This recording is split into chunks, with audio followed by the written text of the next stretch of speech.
December in Chicago meant bone-deep cold that turned your breath into visible clouds and made every exposed inch of skin feel like it was being pricked with needles. I'd been chasing a lead on corporate fraud for 3 weeks, following money trails that zigzagged through shell companies and offshore accounts.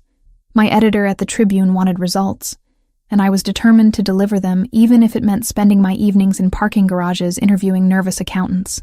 The underground parking structure beneath the Maxwell Street district wasn't where I'd planned to be at 10 p.m. on a Tuesday. My source, a mid-level executive at Meridian Holdings, had insisted on this location. Anonymous, he'd said. Safe, he'd promised. Looking around at the concrete pillars casting long shadows under flickering fluorescent tubes, I was starting to question his definition of both those words. I waited by my beat-up Honda Civic, checking my phone every 30 seconds. Amanda had texted earlier asking if I wanted to grab drinks after work. I'd lied and said I was covering a boring city council meeting. My best friend would have tried to talk me out of meeting a stranger in an isolated location, and she would have been absolutely right to do so. But good journalism required calculated risks, and this story was too important to let slip through my fingers because of reasonable caution. A black Mercedes pulled into the garage, its headlights sweeping across the empty spaces. Finally, I straightened, tucking my phone into my jacket pocket and pulling out the small voice recorder I kept for interviews. The car parked 3 spots away, engine still running. That should have been my first warning sign. The second came when 3 more vehicles entered the garage in quick succession. 2 SUVs and another sedan. All black, all expensive. They positioned themselves at the exits, blocking any escape routes. My source never got out of the Mercedes. Instead, 4 men emerged from the other vehicles. They wore dark suits and moved with the kind of coordinated precision that screamed professional security. Or worse. I took a step backward toward my car, hand fumbling for my keys. One of the men noticed the movement and pointed directly at me. 2 others immediately changed trajectory, closing the distance between us with frightening speed. "I think there's been a misunderstanding," I called out, trying to keep my voice steady. "I'm just a journalist meeting a source. We know who you are, Miss Turner." The voice came from behind me, and I spun to find a 5th man had somehow appeared without my noticing.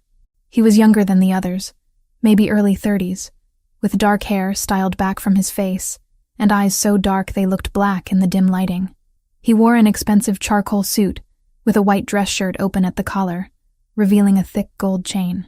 Even in this terrible lighting, even with my heart pounding and adrenaline flooding my system, I registered that he was devastatingly handsome, which made the situation infinitely more terrifying. "I haven't done anything wrong," I said, hating how my voice shook slightly. "I'm just doing my job. Your job brought you to witness something you shouldn't have seen." He gestured toward the Mercedes, where a briefcase was being transferred between the original driver and a man I now recognized as Victor Castellano, a city alderman who'd been under investigation for corruption. "That transaction? The one you've been recording on your phone for the past 90 seconds? That's a problem." My hand was still in my jacket pocket, fingers wrapped around my phone. He knew. Of course he knew. "Take her phone," the man ordered. One of the security team stepped forward, and I had no choice but to surrender it. He examined the screen, then handed it to his boss. "You've been busy, Miss Turner. Photos, video, quite the documentation. Are you going to kill me?" The question came out before I could stop it. He looked genuinely surprised. "Kill you? No. That would be unnecessarily messy, and draw exactly the kind of attention we're trying to avoid." He deleted my recordings with quick, efficient motions, then pocketed my phone. "But I can't let you leave with what you've seen either." That puts us in a complicated position. 2 of his men moved to flank me. I considered screaming, but who would hear in an empty parking garage? I thought about running, but they'd positioned themselves to cut off every exit. I'd walked directly into a trap, and there was no clever way out. "Put her in the car," the man instructed. "We'll continue this conversation somewhere more private." The SUV ride took 40 minutes through Chicago's northwest suburbs, ending at a property that could only be described as a mansion. High walls, gated entrance, security cameras visible at every angle. The men escorted me inside with hands on my arms. Not rough, but firm enough to make clear that cooperation was my only option. The interior was elegantly decorated with a mix of modern and classical Italian furniture.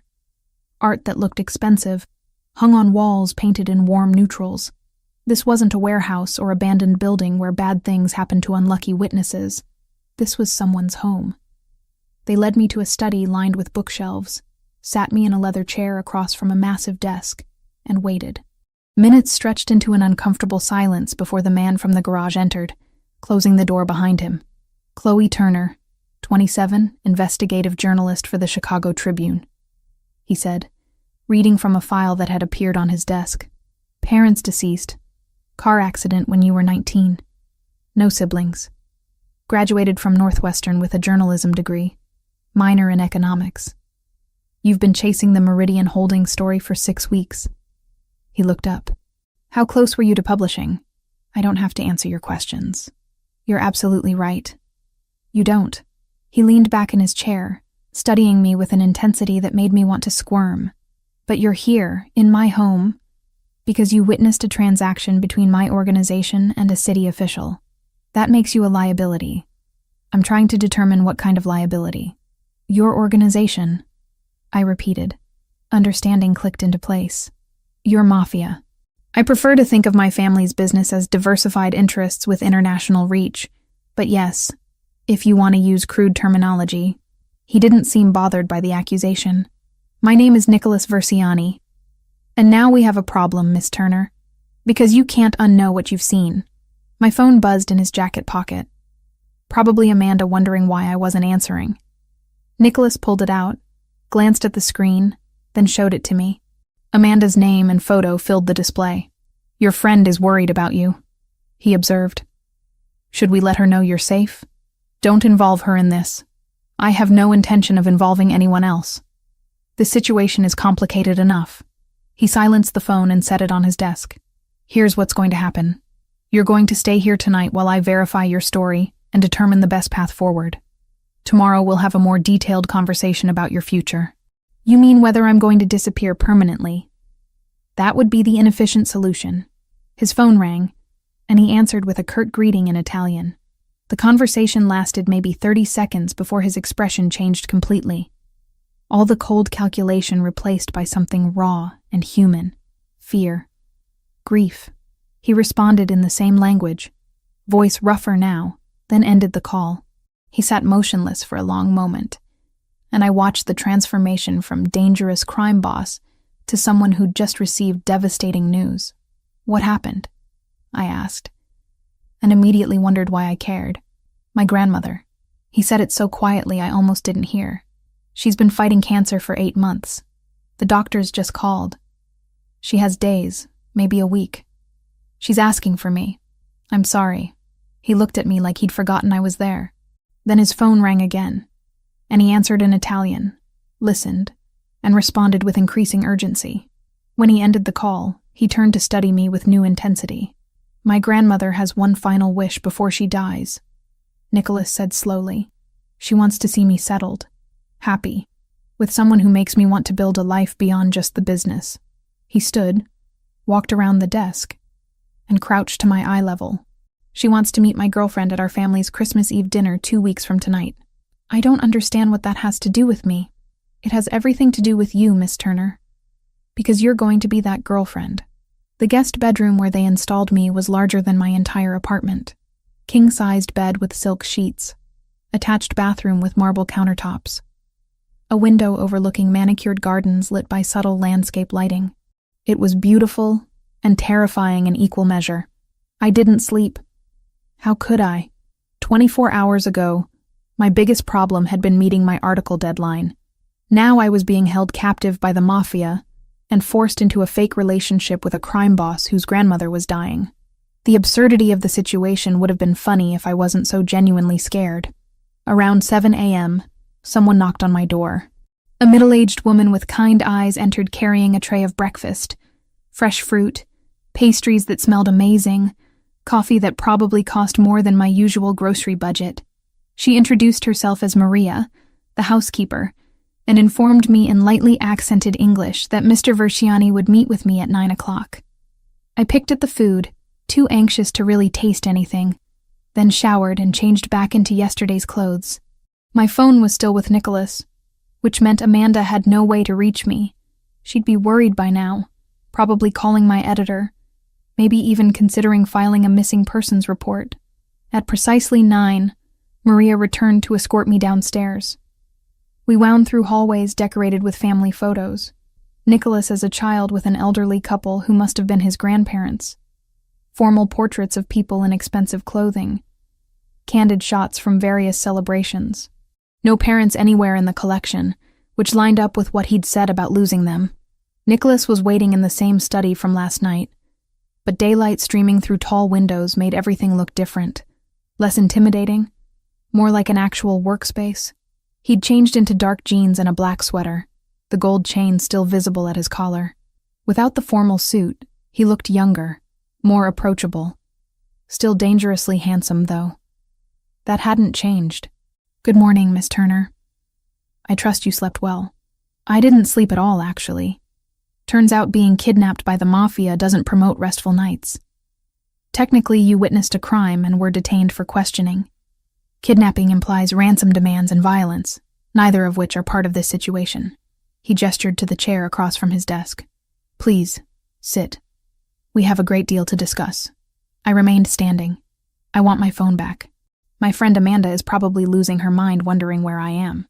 "Your friend, Amanda Wells, also a journalist, currently trying to reach you via text, email, and phone calls." He retrieved my device from his desk drawer and held it up. 16 missed calls, 23 text messages, and she's apparently threatened to contact the police if you don't respond by noon. Then let me respond. You will. But first, we need to establish the parameters of our arrangement.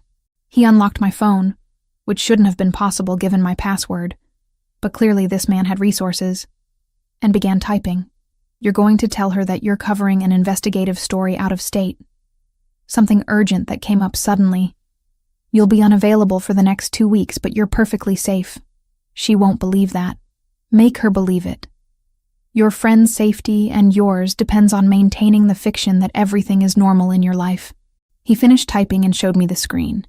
The message was convincing, casual enough to sound like me, specific enough to address Amanda's concerns. "Send this. Now." I took the phone, read through his words again, and added a few small touches that Amanda would recognize as authentically mine. A reference to an inside joke, a complaint about hotel coffee, a promise to bring back the tacky souvenirs she collected from every trip. Then I hit send before I could second-guess myself. There. Happy? Satisfied. Not happy. There's a distinction.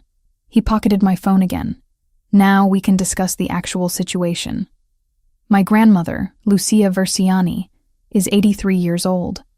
She emigrated from Sicily in 1967, married my grandfather, and helped build our family's business from nothing. She's the matriarch, the moral center, the person everyone in our organization respects above all others, including you, especially me. She raised me after my parents died in a territorial dispute 6 years ago. Everything I am, everything I've built, exists because she gave me the foundation to do so. His voice carried genuine emotion, grief barely contained beneath professional composure. She's been fighting pancreatic cancer for 8 months. The treatment stopped working 3 weeks ago. The doctors say she has days, maybe a week if we're fortunate. I'm sorry for your loss, truly. But I still don't understand why that means I have to pretend to be your girlfriend. Because for the past year, every time I visit her, she asks the same questions. When will I settle down? When will I bring someone special to meet her? When will I stop dedicating every moment to business and actually build a life worth living? He stood, walking to the window overlooking the gardens. Last month, I told her I'd met someone. It was easier than explaining that relationships don't exactly fit into my lifestyle.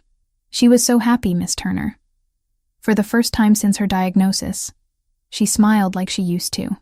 So you lied to a dying woman, and now you need me to maintain that lie. Crudely put, but essentially accurate. He turned back to face me. Our family's Christmas Eve dinner is a significant event. All the extended family attends, along with our closest business associates. It's tradition, dating back 3 generations. My grandmother has been planning this year's dinner for months, determined to host one final celebration. And she's insistent on meeting the woman who's apparently captured my attention. Why not just hire an actress? Someone who actually wants to do this, because an actress would be performing. My grandmother is perceptive, Miss Turner. She'd see through a performance immediately. But you're genuinely angry with me, genuinely uncomfortable with this situation, genuinely afraid of what I represent. That authenticity will read as real because it is real.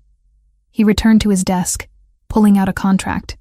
I'm offering you $50,000 to play this role for 2 weeks. Attend the Christmas Eve dinner. Convince my grandmother that we're in a relationship, and then you're free to leave with the money in your life. $50,000. That was nearly a year's salary. That was my student loans paid off completely. That was financial security I'd never experienced in my entire adult life. And if I refuse, then I can't let you leave knowing what you know about my organization's operations. You'd remain here indefinitely, until I could determine a permanent solution to the liability you represent. His eyes held mine, and I saw no hint of bluff in their dark depths. I'm not threatening you, Miss Turner. I'm explaining reality. You witnessed a felony transaction involving a government official. That makes you a potential witness, which makes you a threat. Cooperating with this arrangement is the path that leads to your freedom. So, it's not really a choice at all. All choices involve weighing options and consequences. You're choosing the option with the best outcome for both of us. I looked down at the contract he'd slid across the desk. Legal language, terms and conditions, payment schedules. This man had actually formalized his kidnapping/fake relationship scheme. The absurdity hit me again. But this time I recognized it for what it was.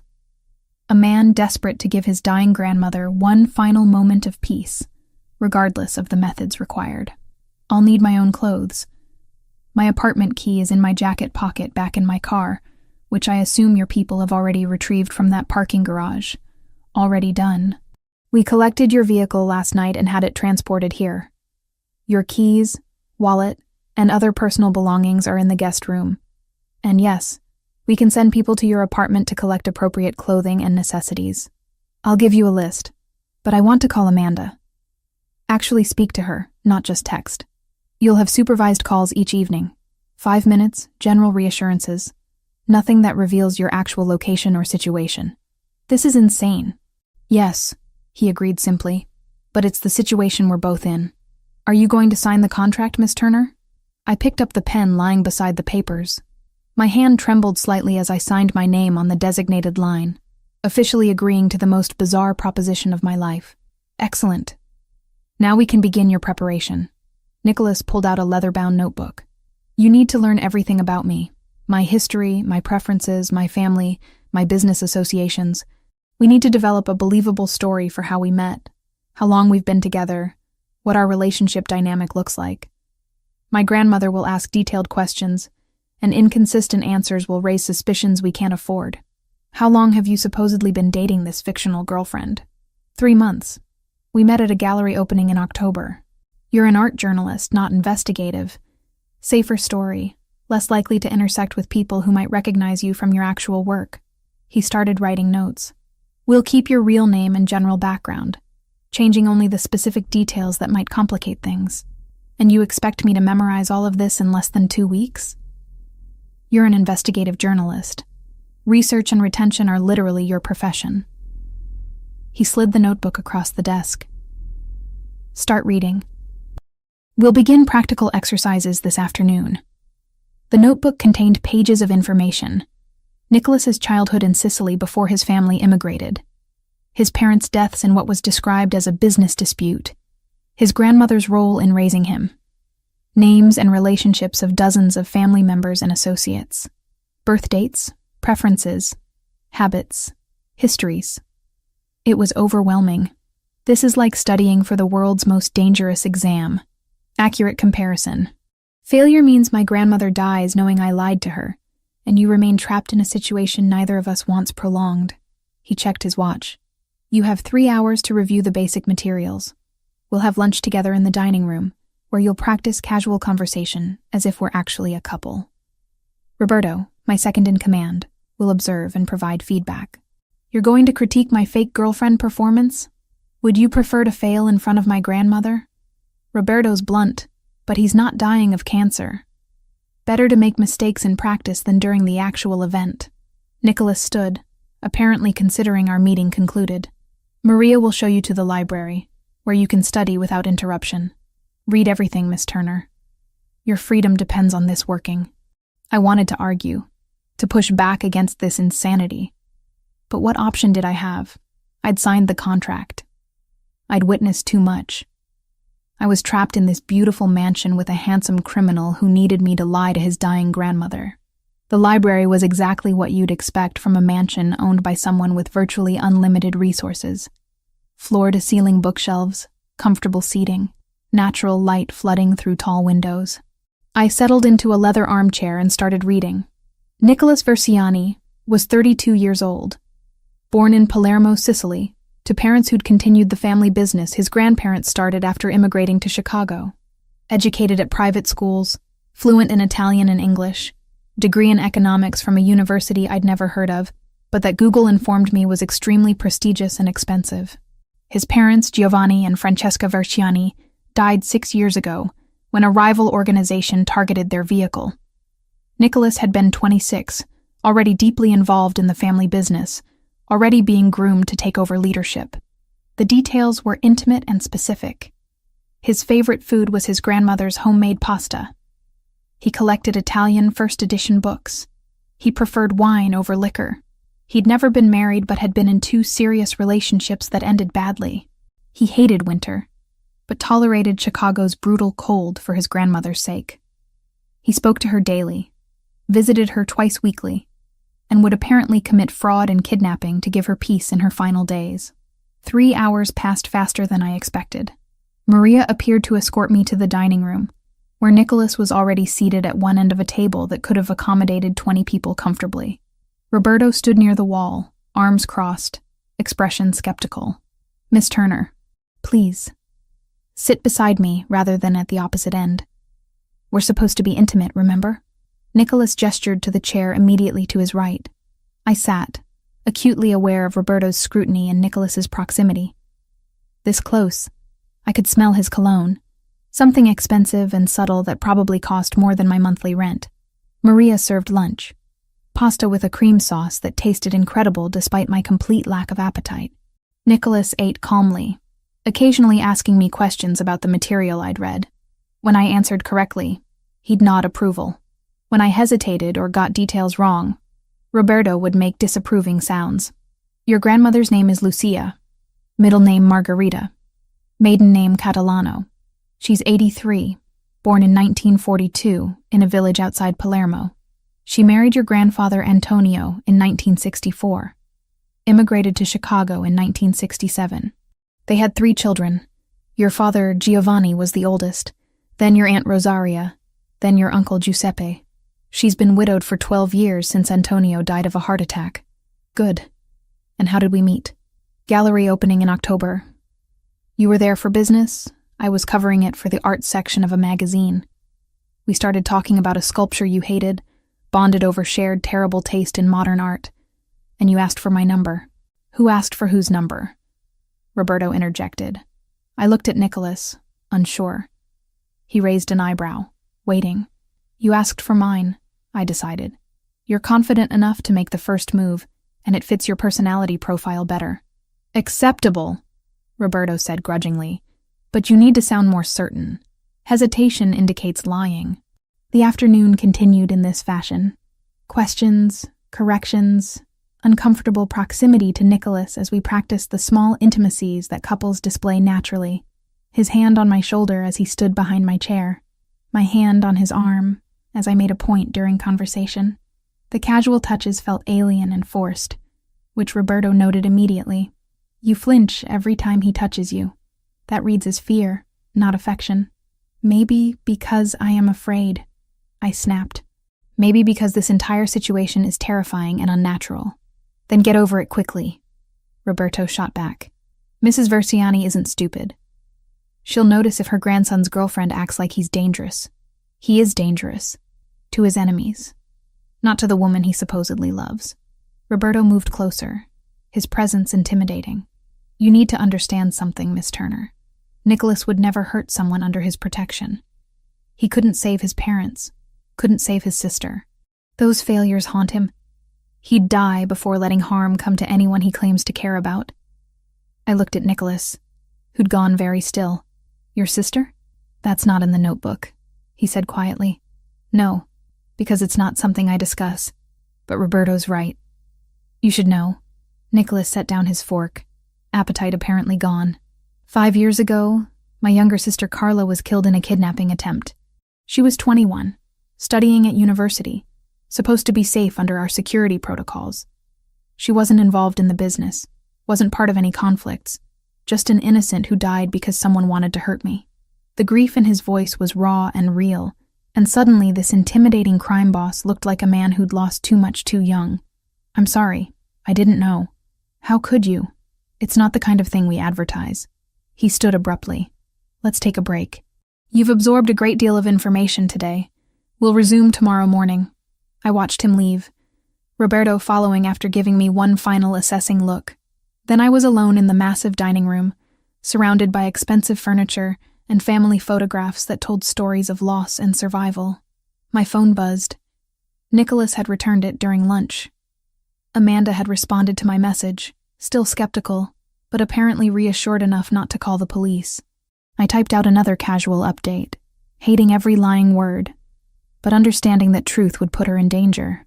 Maria appeared to escort me back to my room. You did well today, she said kindly. Mr. Nicholas is not an easy man, but he's a good man in ways that matter. He's holding me hostage to lie to his dying grandmother. He's desperate to give her peace before she dies. Sometimes good people do questionable things for the right reasons. She opened my bedroom door. Your belongings from your apartment arrived while you were at lunch. And Mr. Nicholas wanted me to tell you, if you need anything, ask. He means it. After she left, I found my suitcases stacked neatly in the corner. Someone had gone through my apartment, packed my clothes and toiletries, even grabbed my laptop. Looking through the familiar items felt surreal. Pieces of my real life transported into this strange new reality.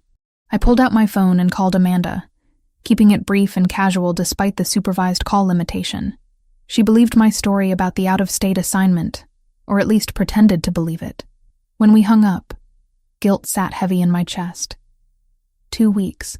I just had to survive 2 weeks of this elaborate deception, convince a dying woman that her grandson had found happiness, collect $50,000, and return to my normal life. How hard could it possibly be? The week passed in a strange rhythm of rehearsals, corrections, and increasingly natural interactions. By day 5, I could recite Nicholas's entire family tree without hesitation, knew his preferences in everything from music to architecture, and had memorized enough Italian phrases to hold basic conversations. Roberto's critiques became less frequent, which I took as grudging approval. But the real shift happened during our shopping trip. Nicholas insisted we needed to select appropriate clothing for the various Christmas events. Not just the main dinner, but family gatherings leading up to it.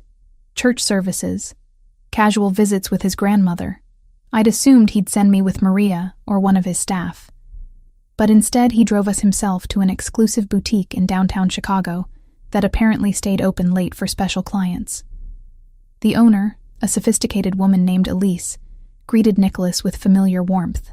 It's been too long. And this must be the famous Chloe I've heard about. I managed not to react visibly to being discussed by strangers, instead smiling like this was perfectly normal. Nicholas's hand settled naturally at the small of my back, as Elise led us through displays of designer clothing that probably cost more than my car. We need several outfits, Nicholas explained. Something elegant for Christmas Eve, something more casual for family dinners, appropriate church attire, and general winter wear. I have my own clothes, I protested quietly, as Elise began pulling pieces from racks. You have clothes suitable for your real life. This is a performance that requires a specific wardrobe. He turned to Elise. Show her the emerald dress first. It'll complement her eyes. The emerald dress was stunning. Silk that draped elegantly, neckline that was sophisticated without being revealing, cut that somehow made me look taller, and more graceful than I actually was. I stepped out of the dressing room feeling absurdly self-conscious, and Nicholas's expression when he saw me made my breath catch. "Perfect," he said quietly. "That one is essential. It's also probably more expensive than my monthly rent. Good thing you're not paying for it then." He stood, walking a slow circle around me. The attention should have felt objectifying, but instead it felt like an artist examining his work. "Elise, we'll take this one. Now show her the burgundy option." The afternoon continued in this fashion, me trying on clothing while Nicholas provided commentary with surprising expertise in women's fashion. The burgundy dress was purchased, along with a sophisticated charcoal pantsuit, a cream-colored dress perfect for church, designer jeans paired with cashmere sweaters in various shades, and winter coats that actually fit properly, unlike my threadbare parka. "This is too much," I said during a break while Elise processed the purchases. "I'm only here for 2 weeks. 2 weeks where you need to convincingly portray someone who belongs in my world. That requires looking the part." He gestured to the mountain of shopping bags accumulating near the register. "Besides, the clothes are yours to keep afterward. Consider it part of your compensation. I don't want compensation in designer dresses. No, you want $50,000 and your freedom. The dresses are a bonus." He moved closer, close enough that I had to tilt my head back to maintain eye contact. "You're doing well, Chloe. Better than I expected. The initial fear is fading. You're starting to actually engage with the role instead of just enduring it. Maybe I'm just a better actress than you gave me credit for. Maybe. Or maybe you're discovering that I'm not quite the monster you assumed I was." Before I could respond, his phone rang. He stepped away to answer, and his expression darkened immediately. The conversation was brief and entirely in Italian, but I caught enough words to recognize bad news. When he ended the call, he looked exhausted. "My grandmother had another episode. She's stable now, but the doctors are reducing her timeline projections. Days, not weeks." He ran a hand through his hair, disrupting the careful styling. "We need to move up the family introduction. She's asking to meet you tomorrow." "Tomorrow? Nicholas, I'm not ready." "You'll have to be ready. She's insistent, and I can't deny her this." He returned to the register, pulling out a credit card. "Elise, we need everything delivered to my address within 2 hours. Include accessories, jewelry, shoes, whatever you think appropriate." The drive back to the mansion was tense and silent. I could feel Nicholas's anxiety radiating off him in waves. See how tightly he gripped the steering wheel. This powerful, controlled man was terrified of losing the one person who mattered most to him. "What do I need to know about meeting her?" I asked as we pulled through the gated entrance. "Be yourself. She responds to authenticity, not performance. But remember, she thinks we've been together 3 months, that I'm genuinely in love with you, that you've made me happier than I've been in years." He parked and turned to face me fully. "Can you do that? Can you make a dying woman believe her grandson has found something worth living for beyond just business and revenge?" The vulnerability in his question caught me completely off guard. "I'll do my best. That's all I can ask." That evening, instead of our usual supervised phone call with Amanda, Nicholas joined me in the library where I'd been reviewing family information one more time. He carried 2 glasses of wine and settled into the chair across from mine. "Tell me about Amanda," he said unexpectedly. "Why?" "Because my grandmother will ask about your friends, your life, the people who matter to you. If I don't know these details, inconsistencies will emerge." He sipped his wine. "So tell me, how long have you known her?" 5 years. We met in a journalism seminar at Northwestern, bonded over shared cynicism about corporate media, and ended up as roommates for 2 years before I got my current apartment. I accepted the wine glass he offered. She's the person who talked me into investigative work instead of playing it safe with lifestyle journalism. She's also the person who'll absolutely murder you if anything happens to me. Noted. What else should I know? We spent 2 hours talking, and somewhere in that conversation, something shifted. We stopped being captor and captive, stopped being crime boss and journalist, and became just 2 people sharing stories. I learned about his grandmother's immigration story, about building a life in a new country with nothing but determination and family bonds. He learned about my parents' death, about putting myself through college on scholarships and student loans, about the loneliness of having no family left. You're very much alone, he observed quietly. So are you. Despite being surrounded by people who work for you, loyalty bought through power isn't the same as genuine connection. He refilled our wine glasses. That's why my grandmother's wish matters so much. She wants to know I won't end up isolated, living only for the business, dying without anyone who actually cares about the man beneath the reputation. Is that what you want? Genuine connection? I stopped thinking about what I want years ago. Wanting things, caring about people. It makes you vulnerable, and vulnerability gets people killed in my world. He met my eyes. But yes, if circumstances were different, I would want that. The moment stretched between us, charged with unexpected intimacy. Then his phone rang, shattering the mood. He answered, listened, and his expression tightened. When did the package arrive? Pause. No, don't open it. I'll be right there. He stood quickly. Stay in this room. Lock the door behind me. Roberto will be outside within 2 minutes. What's happening? Someone sent an envelope to the front gate. It has your name on it. He was already moving toward the door. That means someone knows you're here, which means we have a serious security problem. After he left, I locked the door as instructed and waited. Minutes felt like hours. Finally, Roberto's voice came through the wood, telling me it was safe to open up. What was in the envelope? I asked as soon as I let him in. Photographs. You entering this property. You shopping with Nicholas today. You standing in the window of the guest room. Roberto's expression was grim. The Albanian organization has been watching. They know about you, which makes you a target. The Albanians? I thought Nicholas's business was with city officials, and Nicholas's business involves many players, including rival organizations who'd love to find a weakness they can exploit. He gestured toward the hallway. Come with me. We're moving you to a more secure location within the house. The new room was in the center of the mansion. No windows, reinforced door. It felt less like a bedroom and more like a bunker.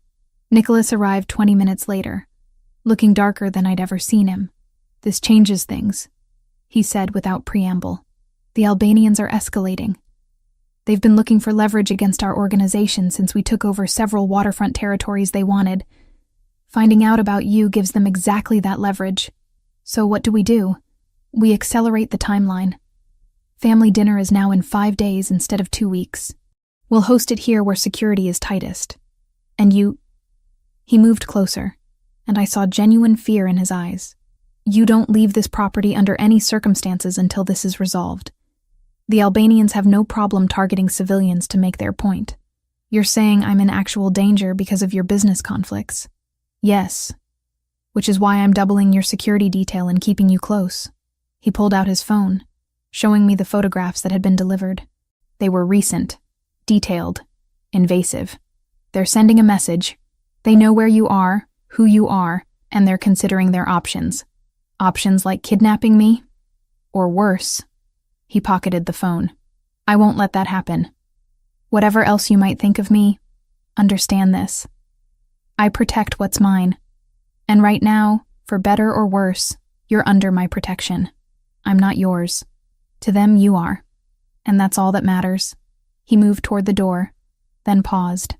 Tomorrow you meet my grandmother. Then we start preparing for the actual dinner. And through all of this, you'll have armed security with you at every moment. No arguments, no exceptions. After he left, I sat on the unfamiliar bed in the windowless room and tried to process everything. I'd gotten involved with a crime family's operations by accident, agreed to a fake relationship to secure my freedom, and now I was apparently caught in the crossfire of a territorial dispute with a rival organization. Amanda would absolutely kill me if she knew. My phone rang, Nicholas allowing the daily call. Amanda answered immediately. Finally, I've been worried. Your texts have been weird. Everything's fine. Just busy with the assignment. The lie tasted bitter. How are things there? Boring without you. But I've been doing some research on that Meridian Holdings story you were chasing. Her voice carried concern. Chloe, be careful. Some of the people connected to that company have dangerous associations. I found links to organized crime families, money laundering, the kind of stuff that gets reporters hurt. I'm being careful. I promise. You better be. I need my best friend back in one piece. We chatted for the permitted 5 minutes, and when we hung up, guilt sat heavy in my chest. Amanda was worried about me investigating crime families while I was literally living with one. Nicholas returned later with Maria, who brought dinner and kindly words about the situation being temporary. After they left, I picked at the food and wondered how I'd ended up in a windowless room, protected by guards from a mafia boss, preparing to lie to his dying grandmother while rival criminals photographed my every movement. 2 weeks ago, my biggest problem had been meeting an article deadline. Now I was trapped in something far more dangerous than I'd ever imagined, and the man holding me captive was starting to feel less like a villain and more like someone just trying to protect the few people he had left to care about, which was possibly the most dangerous realization of all. Meeting his grandmother changed something fundamental. I'd expected judgment, maybe suspicion. Instead, Lucia Verciani looked at me with eyes that had seen 8 decades of life and made her own calculations about what mattered. She held my hand with surprising strength for someone so diminished by disease, studied my face like she was reading a book, written in a language only she understood, and asked questions that had nothing to do with our fabricated love story. "You have lost people," she said after 20 minutes of polite conversation about how Nicholas and I supposedly met. Not a question, a statement. "My parents, 6 years ago. Then you understand what it means to carry grief." She glanced at Nicholas, who stood near the window of her hospital room looking uncomfortable with emotions he couldn't control. "My grandson carries too much. Always trying to protect everyone, never letting anyone protect him. He's dedicated to his family," I offered carefully. "Dedicated." She made a dismissive sound. "Obsessed is the word. Ever since Giovanni and Francesca died. Ever since Carla." Her voice broke slightly. "He thinks if he controls everything, plans everything, no one else will die. But control is an illusion, child. Death comes when it wants." Nicholas turned from the window. "Nonna, you're supposed to be resting, not philosophizing about mortality. I am dying. I can philosophize about whatever I want." But her tone was affectionate. She looked back at me. "You will take care of him when I'm gone?" The weight of that question pressed against my chest. This woman genuinely believed I'd be part of Nicholas's life after she died. She was asking me to carry a responsibility I'd never agreed to, built on lies I was being paid to tell. "I'll do my best," I said, because what else could I say? She seemed satisfied with that non-answer, and drifted into talking about Christmas plans, about family members who'd be attending the dinner, about traditions she wanted honored one final time. Nicholas relaxed slightly as the conversation moved to safer territory. On the drive back, neither of us spoke for the first 10 minutes. Then Nicholas said quietly, "Thank you for not correcting her assumptions." "About what?" "About still being around after she's gone. About any of this being permanent." He kept his eyes on the road. "She needs to believe I won't be alone. You won't be alone. You have Roberto, your whole organization, extended family, people who work for me or owe me something. That's not the same as having someone who chooses to stay." His hands tightened on the steering wheel. "My grandmother understands that distinction better than anyone." I didn't know how to respond to that level of honesty, so I changed the subject. "She mentioned your sister, Carla." His jaw clenched. "I told you about her yesterday. You said she died. You didn't say it still destroys you to hear her name. Some wounds don't heal. They just become part of your landscape." He pulled through the mansion gates, nodding to security. She was 21, studying architecture at university. She wanted to design buildings that made cities better, spaces that helped people instead of just housing them. She had no interest in the family business, wanted nothing to do with any of it. What happened? Someone decided the best way to hurt me was through her. He parked but didn't get out immediately. They grabbed her leaving campus, demanded I surrender territory, turn over resources, basically destroy everything my family had built. I was trying to negotiate when... He stopped, breathing carefully. They killed her anyway. Sent her body back as a message that mercy isn't profitable in our world. Nicholas, 5 years ago, I was 27. Thought I understood how dangerous this life was. Thought I'd taken all the right precautions. I was wrong. He finally looked at me. That's why the Albanian situation is making me paranoid. They're following the same playbook. Find someone I care about.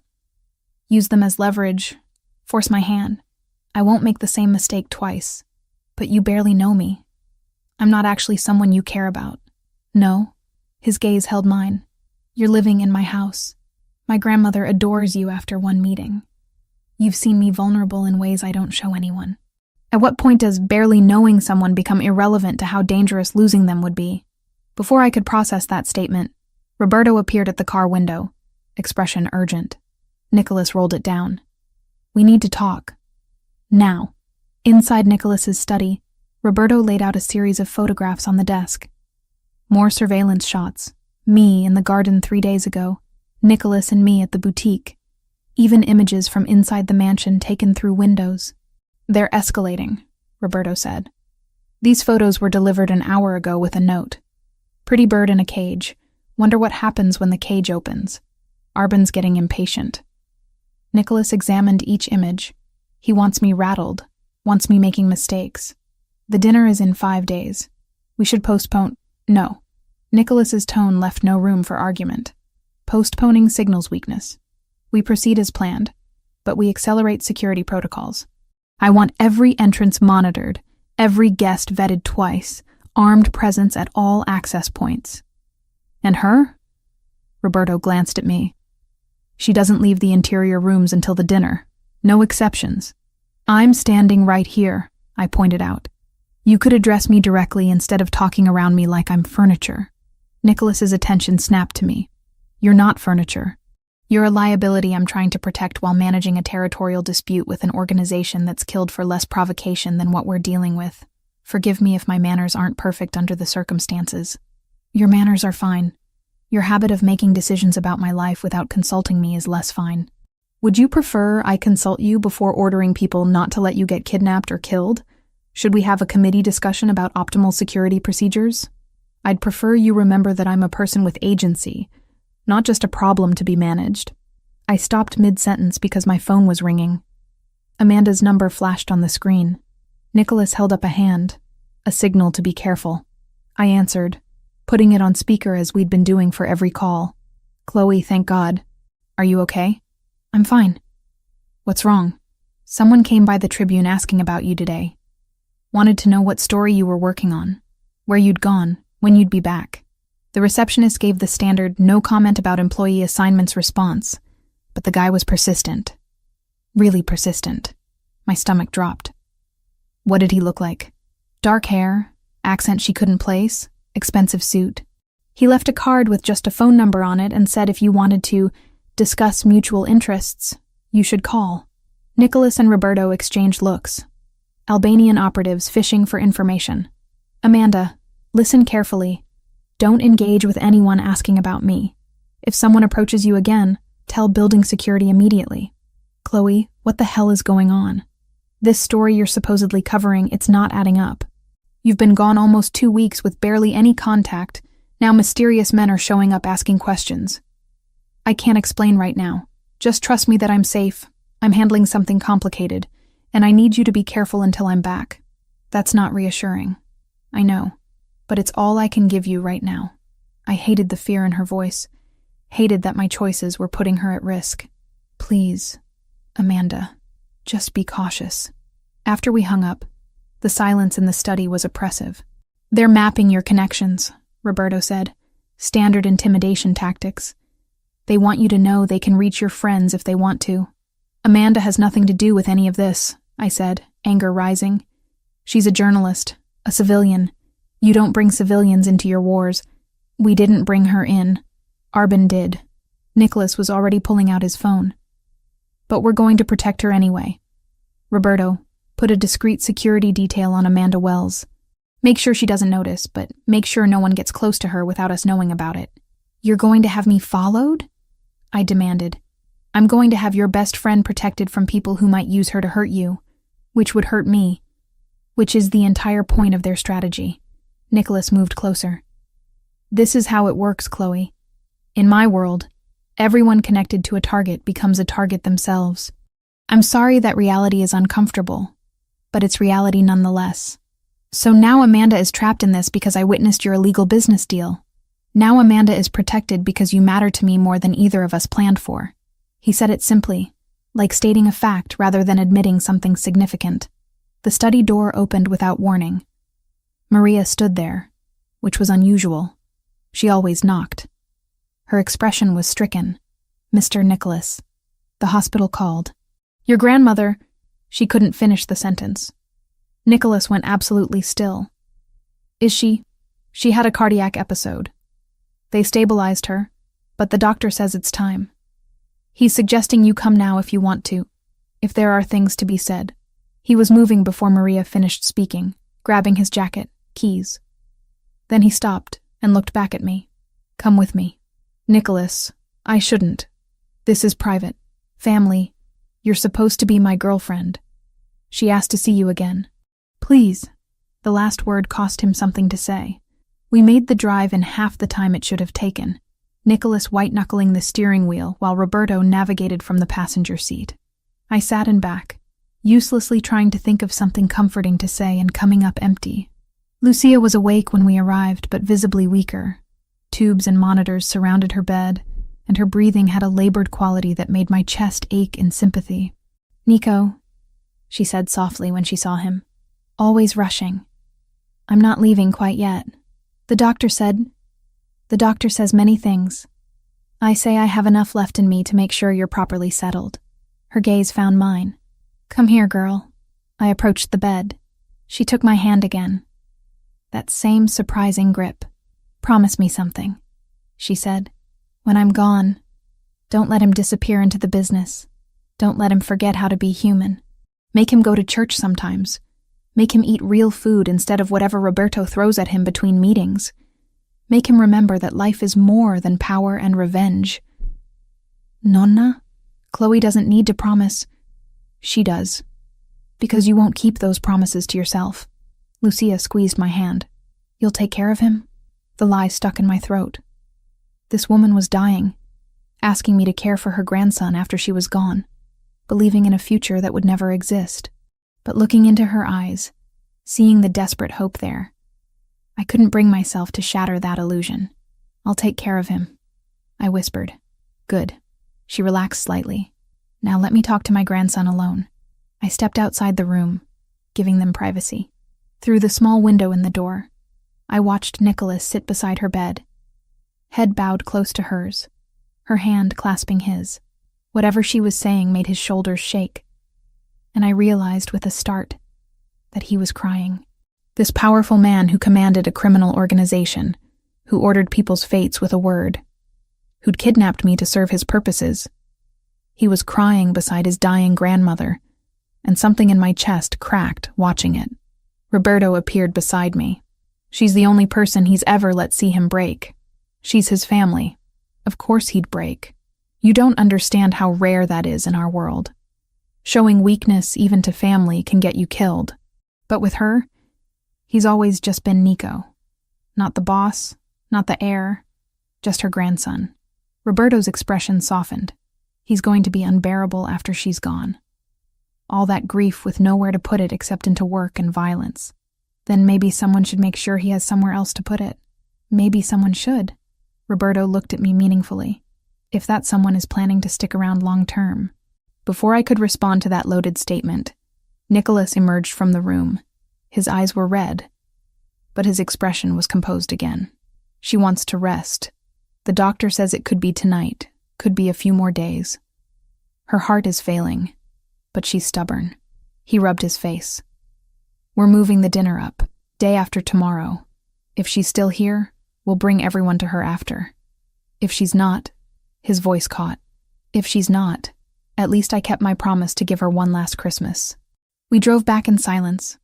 When we arrived at the mansion, Nicholas disappeared into his study without a word.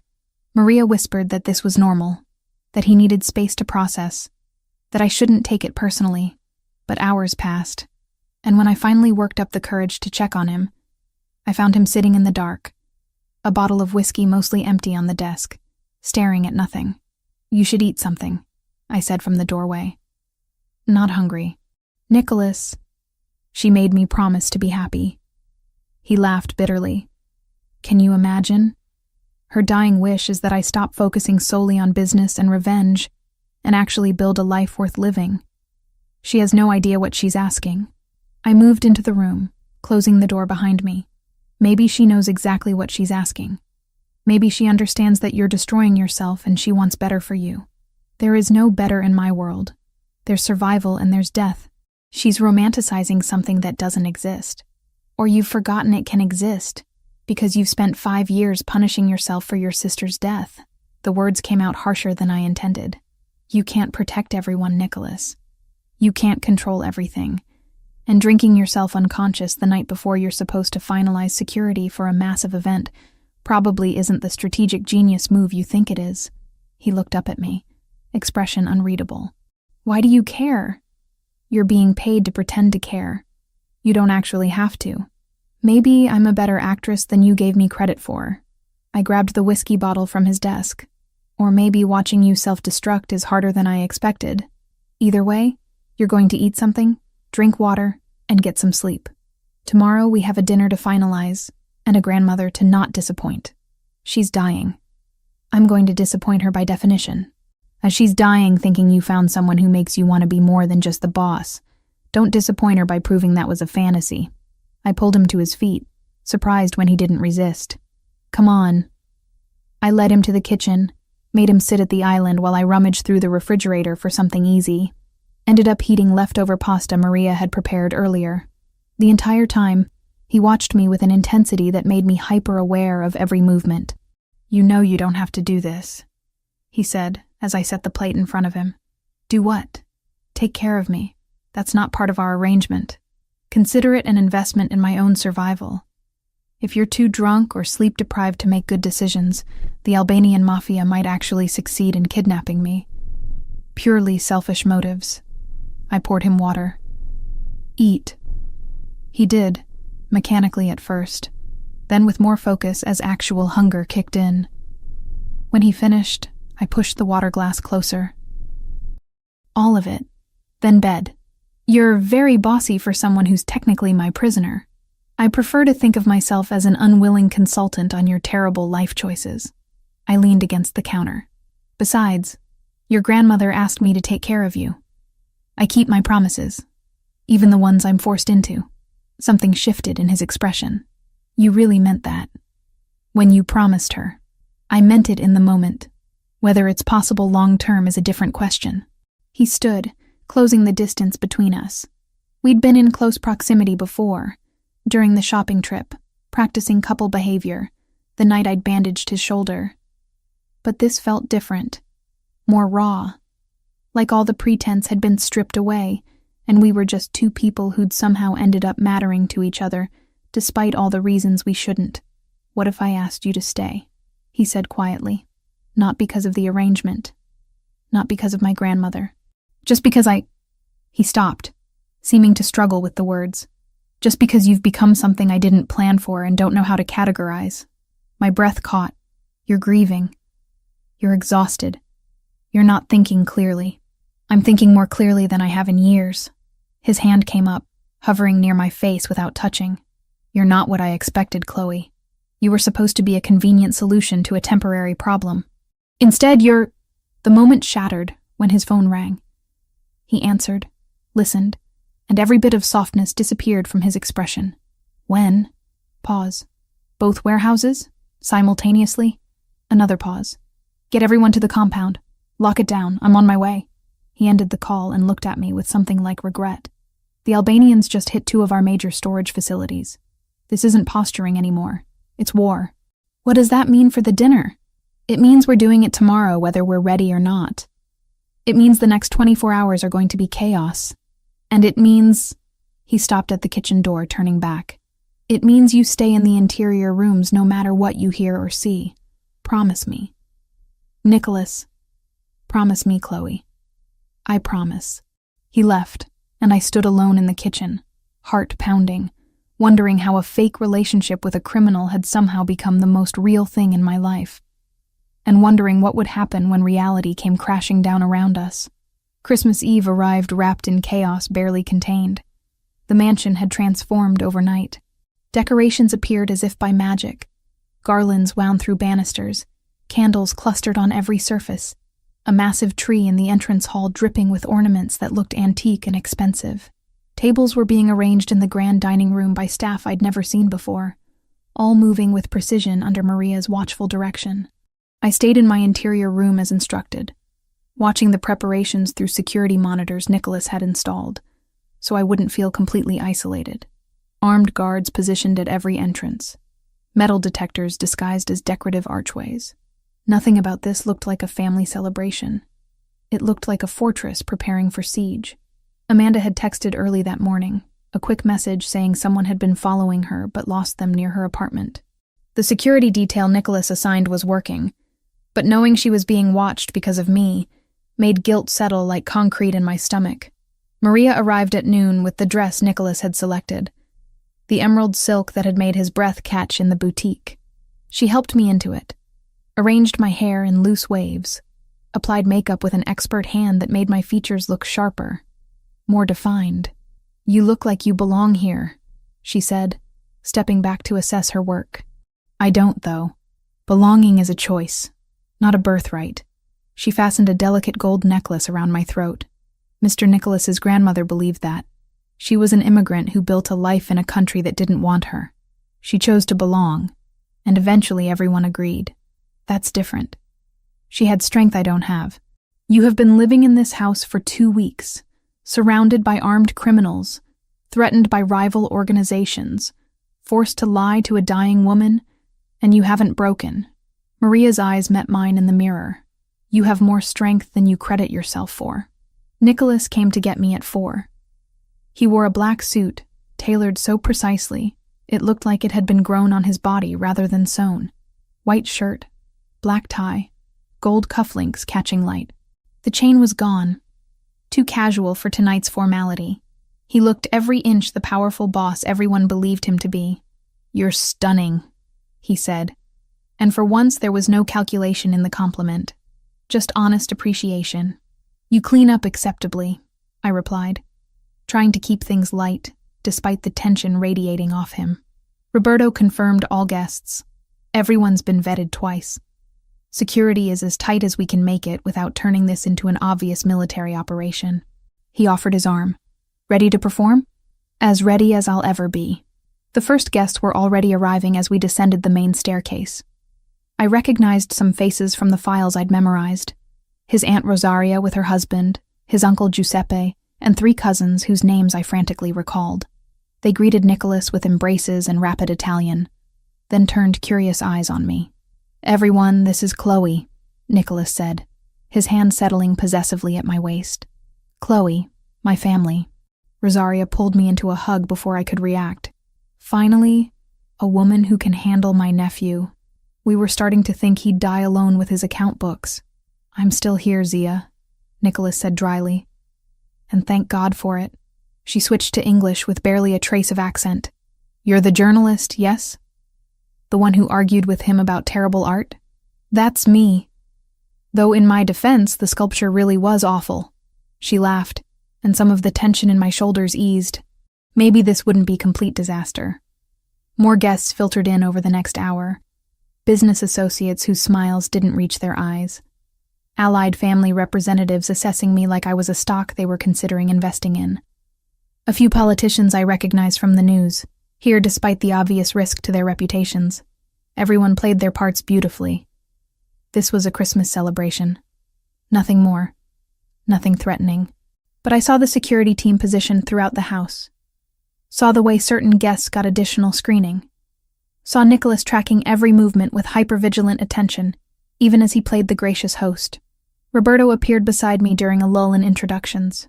"You're doing well. Keep it up.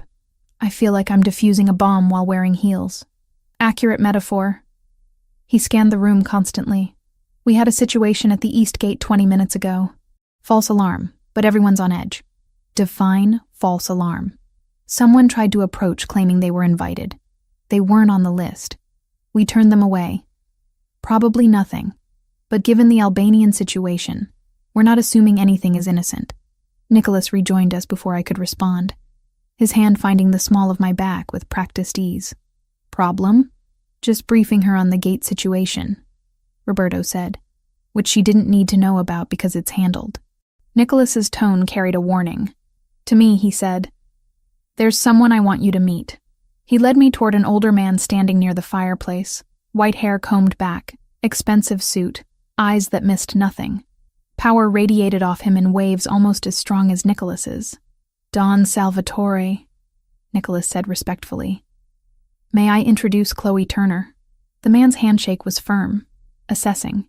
"So this is the woman who's tamed Chicago's youngest boss. You have my congratulations and my condolences."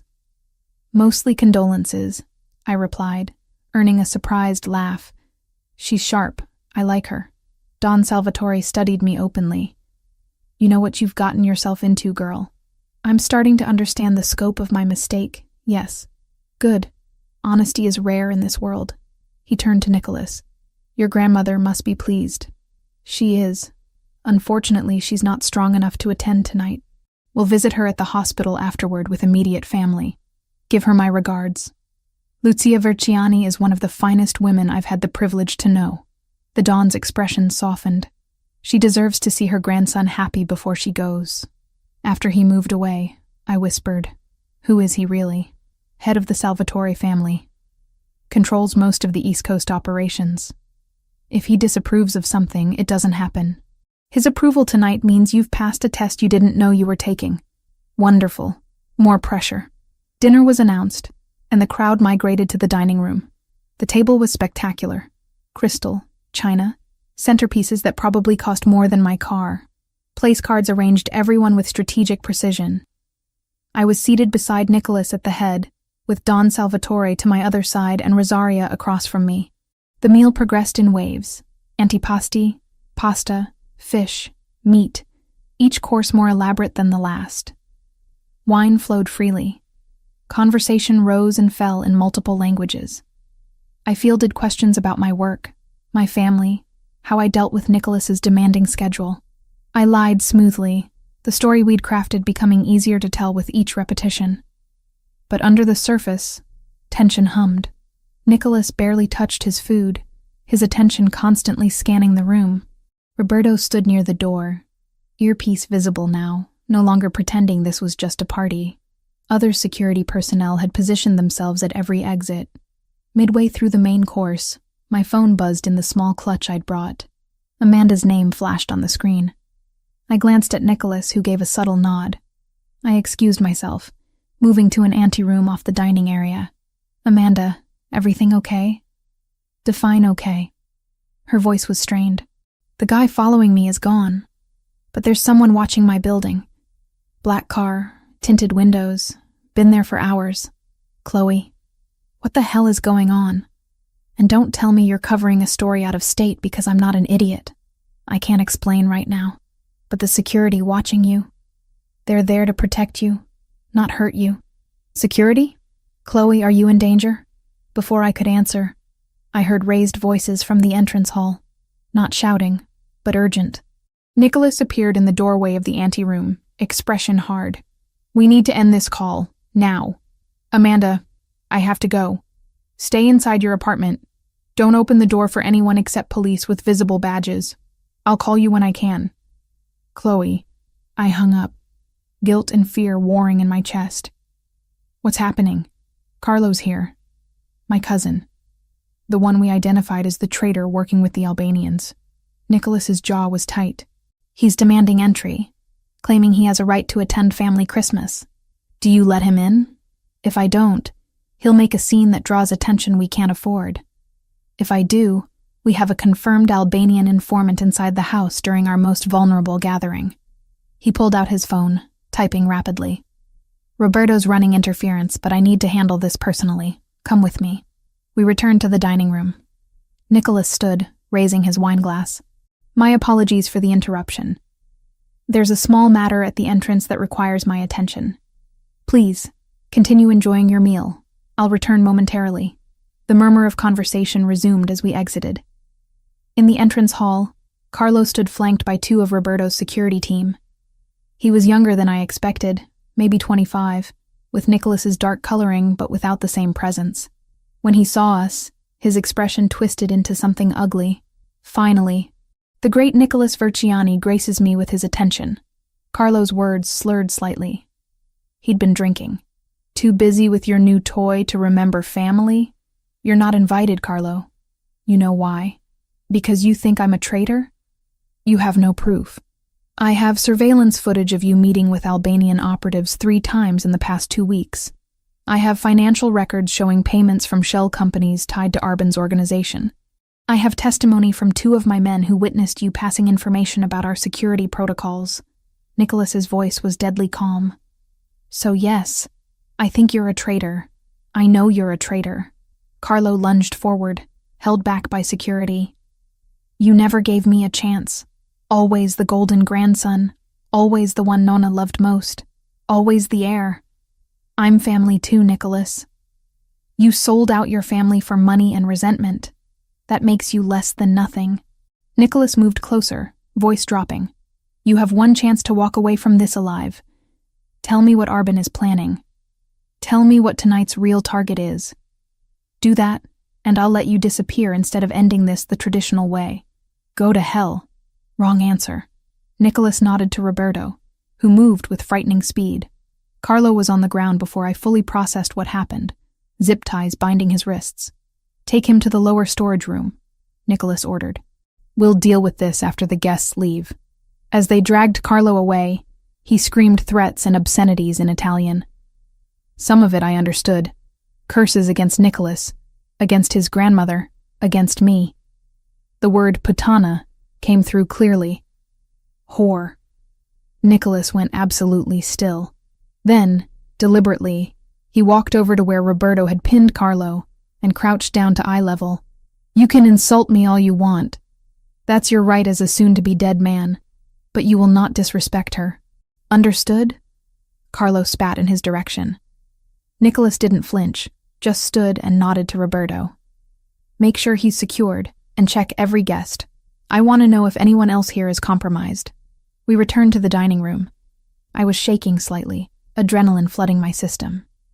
Nicholas took my hand under the table, squeezed once, then released. A silent reassurance. Everything resolved? Don Salvatore asked quietly.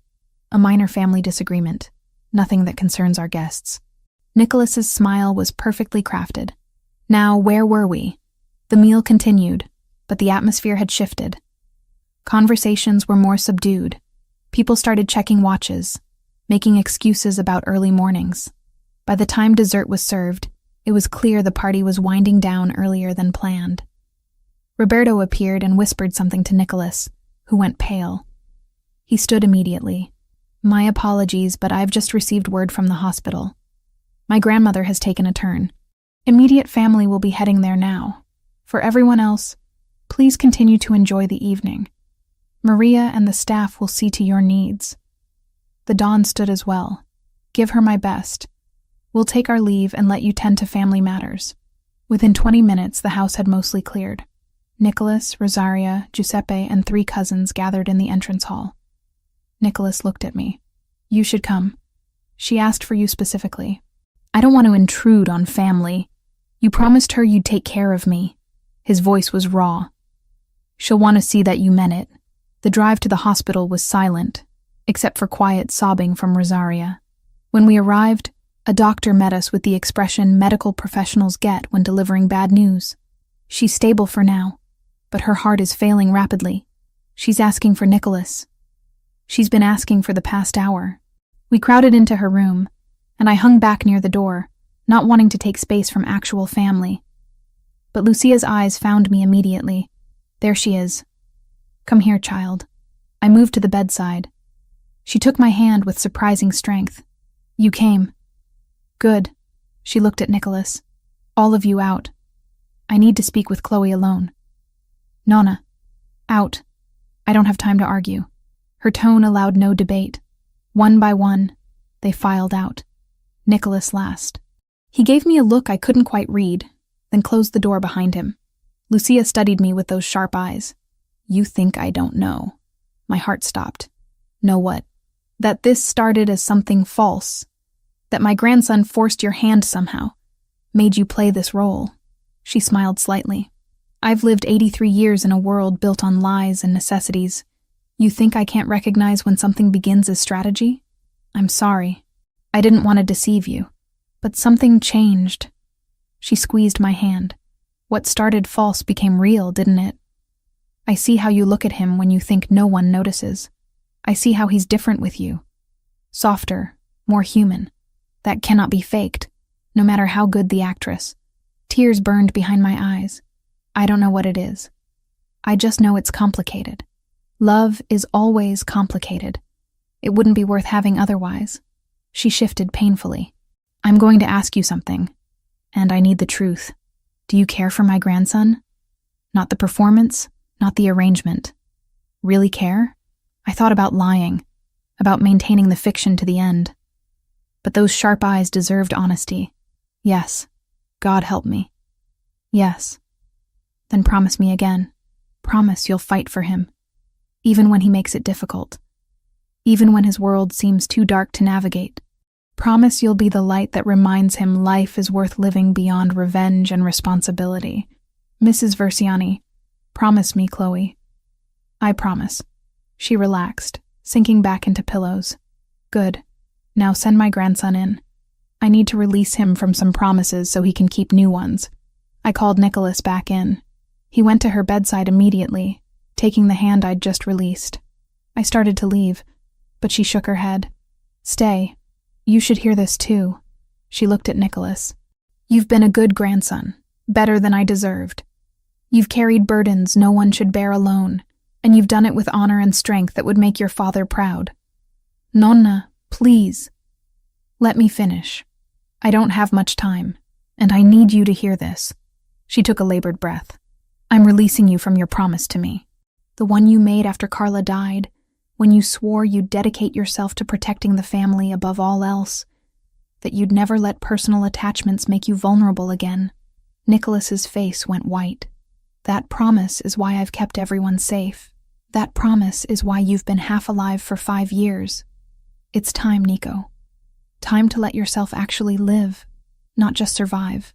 She glanced at me, then back to him. You found someone worth breaking old promises for. Don't waste that gift because you're afraid of loss. I can't lose anyone else. I won't survive it. You will. Because that's what we do. We survive, we grieve, we keep living. Her voice was fading. Love her, Nico. Let her love you. Build something beautiful instead of just defending something broken. Her eyes closed, and for a heart-stopping moment I thought she was gone. But her chest still rose and fell, shallow but steady. Nicholas leaned down, pressed a kiss to her forehead, whispered something in Italian I didn't catch. We stayed another hour. Family filtered in and out, saying goodbyes that felt final. Lucia slept through most of it, occasionally waking to smile at whoever was there, then drifting off again. When we finally left, dawn was breaking. Christmas morning. Nicholas was silent the entire drive back. Grief and exhaustion carved into every line of his face. At the mansion, most of the security team had gone to rest in shifts. Roberto met us at the door. Carlo talked. The Albanians were planning to hit the dinner, but when they saw our security setup, they aborted. He claims they're regrouping, planning something bigger. Roberto looked exhausted. What do you want to do with him? Keep him secured for now. I'll decide after. Nicholas's voice broke. After. He climbed the stairs slowly, and I followed. At his bedroom door, he stopped. Thank you for being there tonight. For her. For me. You don't have to thank me. Yes, I do. None of this was fair to you. But you handled it with grace I didn't deserve. He turned fully to face me. What my grandmother said. About things becoming real. Did she ask you about that? She might have mentioned it. And what did you tell her? I met his eyes. Those dark eyes that had terrified me 2 weeks ago, and now just looked heartbroken and exhausted. I told her the truth. That it's complicated, but it's real. He moved faster than I expected, closing the distance between us, his hands framing my face. Say that again. It's real, Nicholas. Whatever this is, it's real. He kissed me then, and it wasn't strategic or performed or calculated. It was desperate and honest and tasted like grief and relief mixed together. I kissed him back, my hands fisting in his jacket, pulling him closer. When we broke apart, both breathless, he rested his forehead against mine. I don't know how to do this, how to let someone in when everything in my experience says caring about people gets them killed. We'll figure it out. After your grandmother, after everything settles, we'll figure out what this is and how it works. And if it doesn't work, if my world destroys you the way it destroys everything good, then at least we tried. At least you kept your promise to her to actually live, instead of just surviving. He pulled me close, holding me like I was the only solid thing in a collapsing world. We stood there in the hallway as morning light crept through windows, two people who'd started as captor and captive, and somehow become something neither of us had planned for. Something worth fighting for, even if we had no idea how to win. Lucia Verziani died 3 days after Christmas, in the early hours of a gray morning when Chicago was blanketed with fresh snow. Nicholas had been at the hospital when it happened. I got the call from Roberto at 6 a.m., his voice careful and controlled, telling me what I already knew from the hollow sound in the background. I dressed quickly, found Maria waiting downstairs with the car already running. The hospital room was crowded with family when I arrived. Rosaria sobbed against her husband's shoulder. Giuseppe stood by the window, jaw tight. The cousins clustered together, speaking in low Italian, and Nicholas sat beside the bed holding his grandmother's hand, completely still, staring at nothing. I approached slowly, uncertain of my place in this grief. Roberto appeared at my elbow. He hasn't moved since she went. Won't let go of her hand. His voice was rough. You should try. He might listen to you. I moved to Nicholas's side, placed my hand gently on his shoulder. He didn't react, didn't acknowledge my presence. Nicholas, I said quietly, you need to let them prepare her. Nothing. She's gone. Holding on won't bring her back. His fingers tightened around Lucia's, and for a moment I thought he'd stay frozen there forever. Then slowly, he released her hand and stood. He looked at me, and the devastation in his eyes made my chest ache. She was the last one who knew me before all of this. Before I became... His voice broke. She's gone. And now there's no one left who remembers when I was just Nico. That's not true. I took his hand, lacing our fingers together. You're still Nico. You've just forgotten how to be him. He pulled me close, buried his face against my shoulder, and shook with silent grief. I held him while his family looked away, granting privacy to a moment too raw for witnesses. The funeral arrangements consumed the next 2 days. Traditional Italian Catholic service, burial in the family plot beside his grandfather. Nicholas moved through it all mechanically, making decisions with Roberto's help, accepting condolences with practiced grace that hid the hollowness underneath. I stayed close, doing what I could, fielding phone calls, coordinating with the church, making sure Nicholas actually ate something between meetings with the funeral director and the priest. Amanda called twice, concerned because I'd extended my out-of-state assignment indefinitely. I promised to explain everything soon, hating the lie but unable to navigate truth while Nicholas's world was collapsing. The funeral was massive. Hundreds of people filled the church, family, business associates, politicians, community members whose lives Lucia had touched in 8 decades of fierce living. Don Salvatore delivered a eulogy in Italian that had half the congregation in tears. Rosaria spoke about her mother's strength, her unwavering belief in family, her ability to love unconditionally even in a world that demanded conditions for everything. Nicholas didn't speak. He sat in the front pew, expressionless, while person after person shared memories of the woman who'd raised him. I sat beside him, our hands clasped together, wondering if he even registered my presence through the grief. At the burial, snow fell in soft flakes that caught in his dark hair. He stood at the graveside until everyone else had left, until even the cemetery workers had discreetly withdrawn to give him space. I waited nearby, close enough to reach if he needed me, but far enough to let him grieve privately. Finally, he spoke without turning around. She told me to let you love me. Said it was her dying wish. I know. I was there. Do you? He turned to face me. Love me, I mean. Or is that part of the performance we haven't dropped yet? I don't know what I feel anymore, Nicholas. Everything's tangled together. The fear and the lies and the real moments and the fake ones. But whatever it is, It's not pretending. I moved closer. I care about you. Probably more than is wise given the circumstances. Circumstances like the fact that you're still technically being held against your will, that you witnessed crimes that make you a permanent liability, that my enemies have targeted you because of proximity to me. All of those things, yes. He laughed bitterly. You should run. Take the money, disappear, build a life somewhere I can't touch. That's what anyone rational would do. Probably. But rationality left the building when I started bandaging your wounds and lying to your dying grandmother. I closed the distance between us.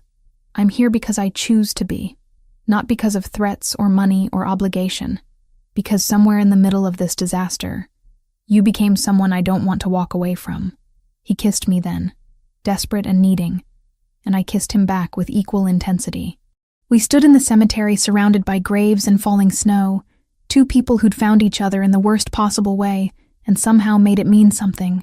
When we finally returned to the mansion, family had gathered there for the traditional post-funeral meal. The dining room filled with relatives sharing stories, crying, laughing at memories. Nicholas moved through it in a daze, accepting embraces and condolences, but not really present. I helped Maria in the kitchen, grateful for something concrete to do.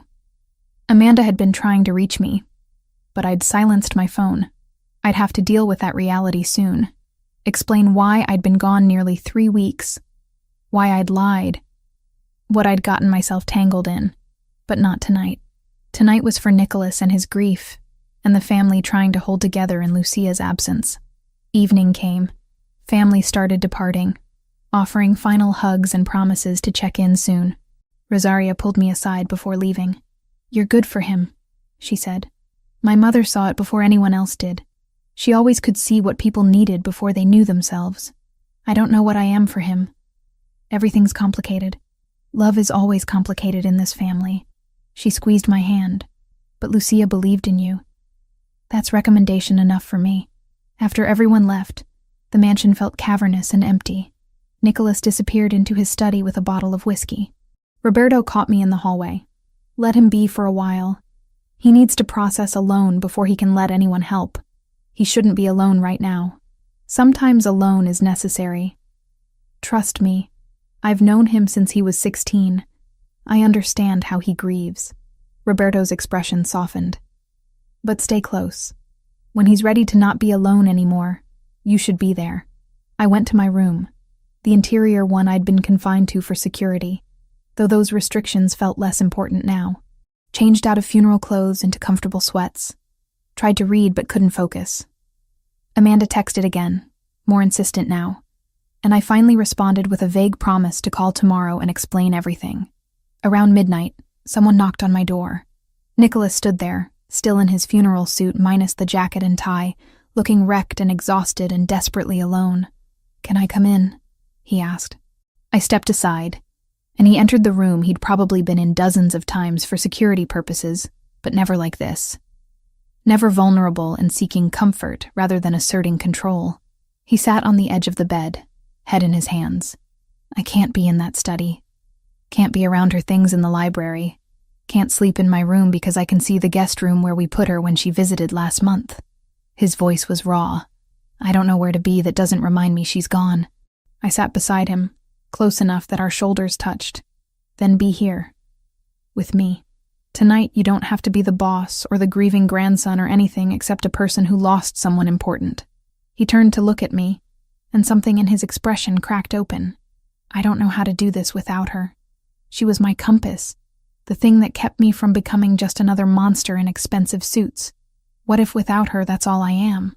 You're more than that. You've always been more than that. I took his hand.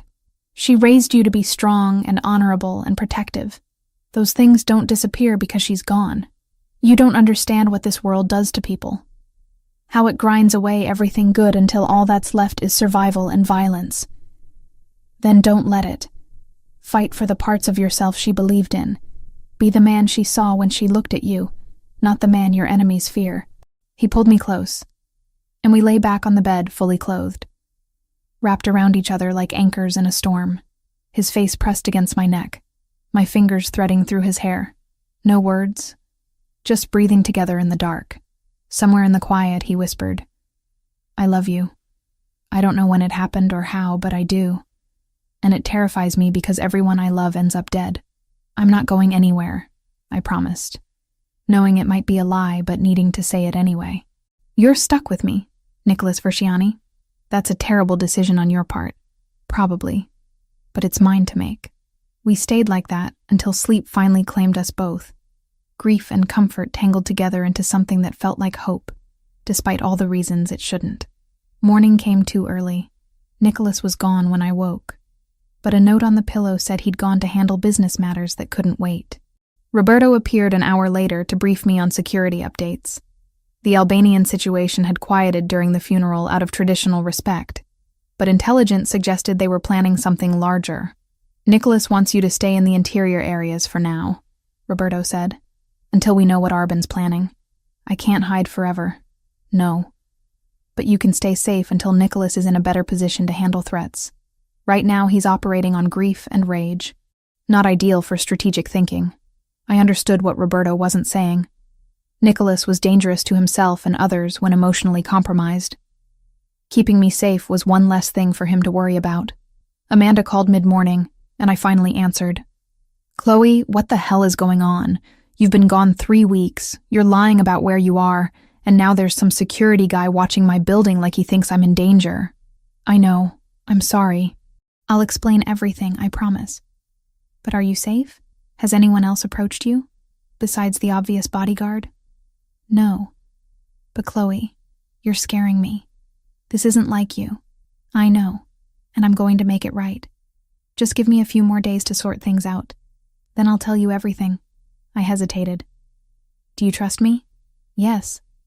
But that doesn't mean I'm not terrified for you. I understand. I'm terrified for me too sometimes. I tried for lightness and failed. But I'm okay. I promise I'm okay." After we hung up, guilt settled like stones in my stomach. I dragged Amanda into this mess, put her at risk, lied to my best friend for weeks. Eventually, there would be a reckoning for all of it. Nicholas returned late afternoon, looking marginally more composed. He found me in the library attempting to work on article drafts I'd been neglecting. "We need to talk," he said, and my stomach dropped at his tone. "About what?" "About this. Us. What happens next?" He sat across from me, expression carefully neutral. "My grandmother is gone. The arrangement we made was contingent on convincing her we were together. That's no longer necessary. You're saying I'm free to go. I'm saying you have a choice. The original contract is fulfilled. I'll transfer the full $50,000 to whatever account you specify, provide protection until the Albanian situation is resolved, and help you rebuild your life outside of all this." He paused. "Or you can stay." Knowing exactly what that means. The danger, the lifestyle, the fact that you'll be part of my world with all its complications. Those are very different options. Yes, which is why I need you to choose freely, without obligation or coercion. I won't hold you here anymore, Chloe. Whatever you decide, I'll respect it. I looked at this man who'd kidnapped me, threatened me, forced me into an elaborate lie, and somehow become someone I couldn't imagine leaving. "What do you want me to choose?" "I want you to stay. I want to figure out how to make this work. I want what I told you last night to matter beyond just grief talking." He leaned forward. "But I won't ask you to choose my world over your safety and freedom. That's not a fair choice to demand. Nothing about this has been fair from the beginning. No, but it can be fair going forward, if you want there to be a going forward." Before I could answer, Roberto burst into the library without knocking, expression urgent. "We have a problem. Big one." Nicholas stood immediately. "What happened?" "The mansion's being watched. 3 vehicles positioned at different points around the perimeter. Albanian plates traced to shell companies Arbin controls." Roberto's jaw was tight. "They're planning something. Soon. Increase patrols, lock down all access points, and get everyone not essential off the property." Nicholas moved into command mode instantly, grief shoved aside for crisis management. "How many men do we have on site?" 20, plus another 10 we can pull from nearby locations within 15 minutes. "Do it. And move Chloe to the most secure." He stopped, looked at me. "Unless you want to leave." I can have you escorted to a safe location away from all this right now. It was the choice he just offered me, crystallized in immediate crisis. Stay in his dangerous world or escape while I still could. I thought about Amanda, about my apartment, about the life I'd had 3 weeks ago that was simple and safe and lonely. Then I looked at Nicholas, at the man who'd shown me vulnerability and strength in equal measure, who'd trusted me with his dying grandmother and his deepest grief. I'm staying, I said. At least until this is resolved. You don't face this alone. Relief flashed across his face before he masked it. Then we move you to the secure room. Now. The rest of the day passed in controlled chaos. Security protocols activated, weapons distributed, defensive positions established. The mansion transformed into a fortress preparing for siege. I stayed in the interior room as instructed, monitoring everything through security feeds Roberto had set up. Nicholas came by periodically to check on me, stealing moments between strategy sessions with his men. During one visit, he pulled me close and kissed me like he was memorizing the feel of it. If something happens, he said against my lips, if this goes badly, Roberto has instructions to get you out. You'll be protected regardless of what happens to me. Nothing's going to happen to you. You don't know that. Then we'll make sure it doesn't. I gripped his shirt. You promised your grandmother you'd actually live. You don't get to break that promise by getting yourself killed the week after her funeral. He almost smiled. Bossy even when I'm trying to be noble. Someone has to keep you from your worst instincts. He kissed me again, then left to continue preparations.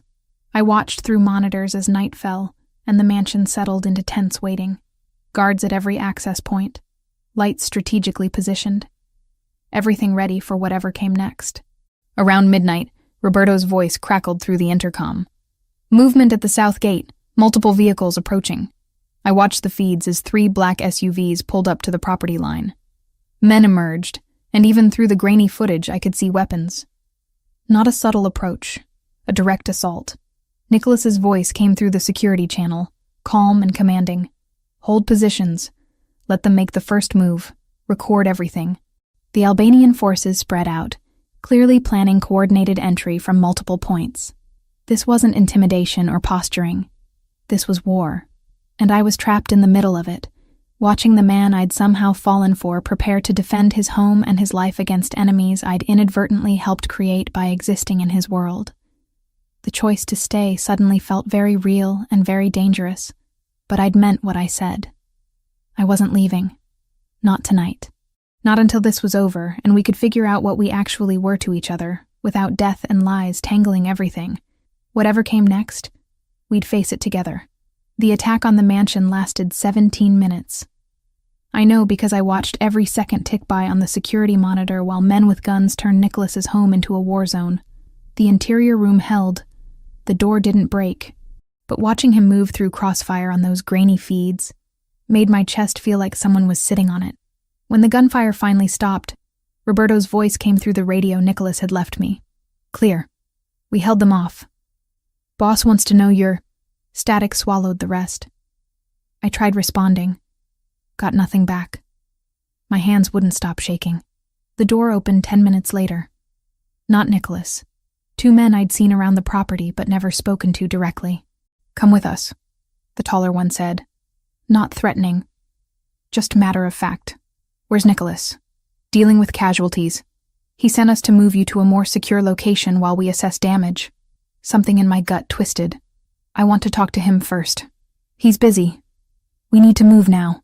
The shorter one stepped closer, hand extended like he might physically guide me. I backed up instinctively. I'm not going anywhere until I hear his voice confirming this. The tall one sighed, pulled out a phone, tapped something, held it to his ear. She's refusing. Pause. Understood. He lowered the phone. Didn't offer it to me. Boss says stop being difficult and trust the process. That phrasing felt wrong. Nicholas wouldn't say it like that. He'd be blunt, probably irritated, but he'd use my name. Let me hear him say it. We don't have time for... I grabbed the door handle, slammed it shut, and threw the lock. Reinforced or not, it would buy me seconds. Shouting erupted outside. Fists pounded the wood. I fumbled for the radio, switched channels blindly. hoping someone legitimate was monitoring. "This is Chloe." 2 men claiming Roberto sent them. "I don't think they're ours," Static answered. Then Roberto's voice, sharp and urgent. "Where are you?" "Interior room. They're trying to get in." The door exploded inward, not from picks or leverage, but from a shaped charge that blew the lock mechanism apart. My ears rang. Smoke filled the space. Hands grabbed me before I could process movement. I fought. Got an elbow into someone's ribs. Heard a grunt. Then something hard connected with the side of my head, and the world tilted sideways. When things came back into focus, I was being half carried, half dragged through hallways I didn't recognize. Not the main house. Service corridors, maybe. My head pounded. Blood trickled warm down my temple. "Stop fighting," someone muttered in accented English. "Makes this harder for everyone." We emerged into cold night air. A van idled near a side gate I'd never seen before. They shoved me into the back. Zip ties bit into my wrists. Someone threw a hood over my head, and darkness swallowed everything. The drive felt endless. Every turn, every bump registered through my body pressed against metal floor. I tried counting minutes, tracking direction changes. Lost track after the first 10 turns. When the van finally stopped and they hauled me out, cold air hit like a slap. Industrial smells, oil, rust, something chemical I couldn't name. My feet scraped concrete. A door opened, closed.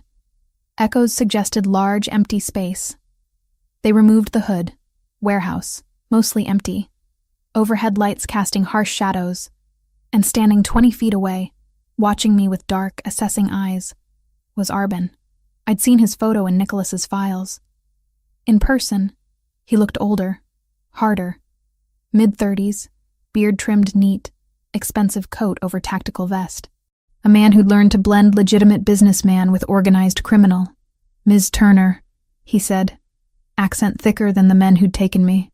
"I apologize for the rough transport. My people were instructed to be gentle. Your people hit me in the head and tied my wrists. Yes, regrettable. But you fought." He gestured, and someone cut the zip ties. Blood rushed back into my hands, pins and needles flooding my fingers. "Please, sit." There was a metal chair. I sat because standing felt precarious with my head still spinning. Arbin pulled over a crate, perched on it. Close enough to talk, far enough to avoid seeming threatening. "You know who I am," he said. Not a question. "Albanian Mafia. Currently trying to kill my—" I stopped, uncertain what word fit. Boyfriend felt absurd. Captor turned something complicated didn't roll off the tongue. "Trying to kill Nicholas. I'm not trying to kill him. I'm trying to hurt him." Arbin's expression didn't change. There's a difference. Semantics. Precision. He leaned forward slightly. 3 years ago, your Nicholas executed my brother. Put a bullet in his head, left his body in one of our warehouses with a message carved into his chest. This is what happens when you touch what's mine. I remembered Nicholas mentioning this. The pregnant woman. The children. Your brother killed innocent people during a territorial dispute, I said carefully. Nicholas responded to that. My brother was reckless. Ambitious beyond his competence.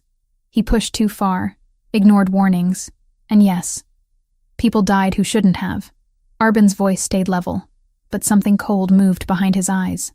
I would have handled him myself eventually. Family discipline. But Nicholas didn't give me that chance. He made it public. Humiliating. A message to everyone that the Verzianis don't negotiate. So this is revenge. This is balance. He stood, paced slowly. He took someone I loved despite their flaws. I take someone he loves despite all his reasons not to. Then we're even. He'll come for me. I'm counting on it. Arbin stopped pacing, looked directly at me. That's the entire point. He'll come. He'll be emotional. He'll make mistakes. And in that window of vulnerability, I'll dismantle everything he's built. You're using me as bait. I'm using you as a mirror, showing him what loss feels like when you can't control the outcome. He tilted his head. Do you love him? The question caught me off guard. That's complicated. No. It's simple. Either you do or you don't. He kidnapped me, threatened me, forced me into a fake relationship to lie to his dying grandmother. Those aren't great foundations for love, and yet you stayed after the arrangement ended. You chose to remain in his house, in his world, knowing the danger. Arbin's mouth curved slightly. That sounds like love to me. Messy, ill-advised love, but love nonetheless. I didn't answer. Couldn't argue because he was right. Hours crawled past. Arbin left periodically, came back, asked questions about Nicholas. I refused to answer. He didn't push, didn't threaten, just waited with the patience of someone playing a long game. My head stopped pounding. The cut on my temple clotted. Someone brought water and food I picked at mechanically. Then, maybe 4 hours in, commotion outside. Shouting in Albanian. Gunfire. Distant. Then closer. Arbin's expression sharpened. He pulled a handgun from his coat, checked the magazine with practiced efficiency. "He's here," he said, almost pleased. "Faster than I expected. Your boyfriend is either very capable or very desperate." "Both," I said. More gunfire. Closer now. The warehouse had multiple entry points, and Nicholas's people were hitting all of them simultaneously. Standard breach tactics, overwhelming force, coordinated assault. "On your feet," Arbin ordered. He grabbed my arm, hauled me up. Not gently, but not brutal either. "You're my insurance until this is over." He pulled me toward the back of the space, away from the main doors. His men formed a perimeter, weapons trained on entrances. Professional, disciplined, not panicking despite being outnumbered. The front door blew inward. Not explosives. Ramming vehicle. An SUV crashed through, metal shrieking, concrete chunks flying. Men poured through the gap, moving with lethal efficiency. I saw Nicholas immediately. He was at the center, directing movements, gun up, eyes scanning. When his gaze found me, everything in his face went still and sharp. "Let her go," he said, voice carrying across the space without shouting. "Now." "Or what?" Arbin pulled me closer, gun barrel pressing cold against my temple. "You'll shoot through her to get to me? Don't tempt me to test how fast my reflexes are versus yours. Your grandmother just died. You're grieving, emotional. Your reflexes are compromised." Arbin's arm tightened around my shoulders. "Put down your weapon. Order your men to stand down. We'll talk. We're done talking. Then she dies, right here. Is that what you want?" Silence fell, the kind that precedes violence. Nicholas lowered his gun slowly. Roberto, flanking him, looked ready to argue but stayed quiet. "Smart," Arbin said. "Now," I slammed my head backward into his face. Not hard enough to knock him out, but enough to break his grip. His gun shifted. I dropped, making myself small, and chaos erupted. Gunfire, shouting, bodies moving too fast to track. I scrambled behind a concrete pillar, arms over my head, trying to become invisible. The firefight lasted maybe 30 seconds. Verciani men had numerical advantage and better positioning. Arbin's people fought hard, but couldn't hold against coordinated assault. When it stopped, my ears were ringing again. Smoke hung in the air. Someone was screaming in Albanian, wounded. Nicholas appeared beside me, dropping to his knees. "Chloe, look at me." I met his eyes. Dark, wild, terrified. "I'm okay," I managed. "Not hit. I'm okay." He pulled me against his chest, one arm locked around me like he'd never let go. His heart hammered against my ear. For several seconds he didn't speak, just held on. "When I saw them take you," he said finally, voice rough, "I thought I'd failed again. Like Carla. Like everyone I couldn't protect. You found me. Not fast enough." Fast enough. I pulled back to look at him. Blood spattered his face. Not his, I thought. Is it over? Almost. He stood, pulling me up with him. Across the warehouse, Roberto had Arbin on his knees, hands behind his head. Blood leaked from his nose where I'd headbutted him. His expression was carefully blank. Nicholas approached slowly. I stayed close to his side. "You had her," Nicholas said quietly. "Gun to her head. My men outnumbered. You could have pulled the trigger any time in the last 6 hours. You didn't. Killing her would have been easy, Arbin replied. It also would have made me exactly what my brother was, someone who murders civilians to make a point. Your brother killed a pregnant woman and 2 children, and I've spent 3 years living with that shame. Arbin's jaw tightened. This was supposed to make us even. Take something you loved the way you took something I loved. But actually doing it, he stopped. I'm not my brother, even when I wish I could be. Nicholas studied him for a long moment. Then, deliberately, he put his gun away. I could kill you right now. Self-defense, protecting my territory. No one would question it. No one would care. Arbin agreed. But my grandmother just died asking me to be better than my worst instincts. And the woman standing beside me already saw me kill your brother. I don't want her to watch me kill you too. He gestured to Roberto. Take him. Get him medical attention. Then put him on a plane to anywhere that isn't Chicago. He doesn't come back. Ever. That's the deal. And if I refuse? Arbin asked. Then I let Roberto handle this. And his version of mercy is significantly less generous than mine. Roberto's expression confirmed that assessment. Arbin nodded slowly. Accepted. They hauled him up, started moving him toward the exit. As he passed me, he stopped. Take care of him, he said quietly. Men like us don't get many chances to be human. He's trying. That's rare. Then he was gone. And it was over. The ride back to the mansion was quiet. Nicholas sat beside me in the back of the SUV, fingers laced with mine, not speaking. Roberto drove. The sky was lightening. Dawn coming whether we were ready or not. At the house, paramedics checked me over. The head wound was superficial. Bruises would fade. Nothing broken. I was lucky, they said. Nicholas stayed close through all of it, watching like he expected me to disappear if he looked away. Later, when everyone else had gone to rest or debrief or whatever people did after gunfights, he found me in the library. You could have died, he said from the doorway. So could you. I'm used to that risk. You're not. I'm getting used to it faster than I'd like. I set down the book I'd been pretending to read. What happens now? Now you decide. He moved into the room, sat across from me. The contract is fulfilled. My grandmother died believing I found someone. The Albanian situation is resolved. You're free to leave with the money I promised.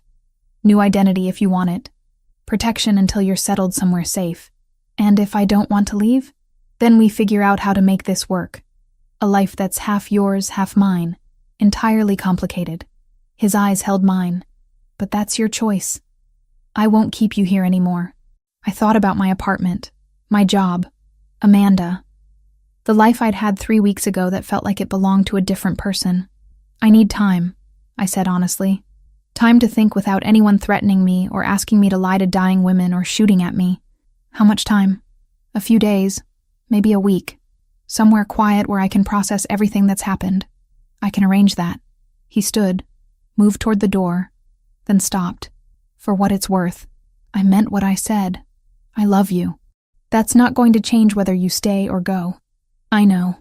After he left, I sat in the quiet library watching dawn light paint the walls gold and wondered what the hell I was going to do with a heart that had somehow decided loving a mafia boss was less insane than walking away from him. Eu sou o Claude. Não estou usando o chat GPT. Você está conversando comigo, Claude, da Anthropic. Vou escrever a parte 8 agora. Amanda's apartment looked exactly how I'd left it 3 weeks ago, but standing in her living room felt like visiting a museum of my old life. The same mismatched furniture, the same stack of magazines on the coffee table, the same framed photo of us from journalism school, both of us younger and convinced we'd change the world one story at a time. She'd picked me up from the hotel Nicholas had arranged. Neutral ground, he'd called it. Somewhere I could think without his world pressing in from all sides. The drive over had been quiet. Amanda kept glancing at me like I might disappear if she looked away too long. Now, sitting on her couch with tea neither of us was drinking, the silence stretched thin. You've been gone almost a month, she finally said. And you show up looking like you've lived 3 lifetimes. It's been complicated. Complicated. She set her mug down carefully. Chloe, there were armed men watching my building. Professional security who vanished the day you texted saying you were taking time to think. That's not complicated. That's terrifying. I know. I'm sorry. Sorry doesn't explain anything. Her voice cracked slightly. You're my best friend. We tell each other everything. And you've been lying to me for weeks. I didn't have a choice. There's always a choice.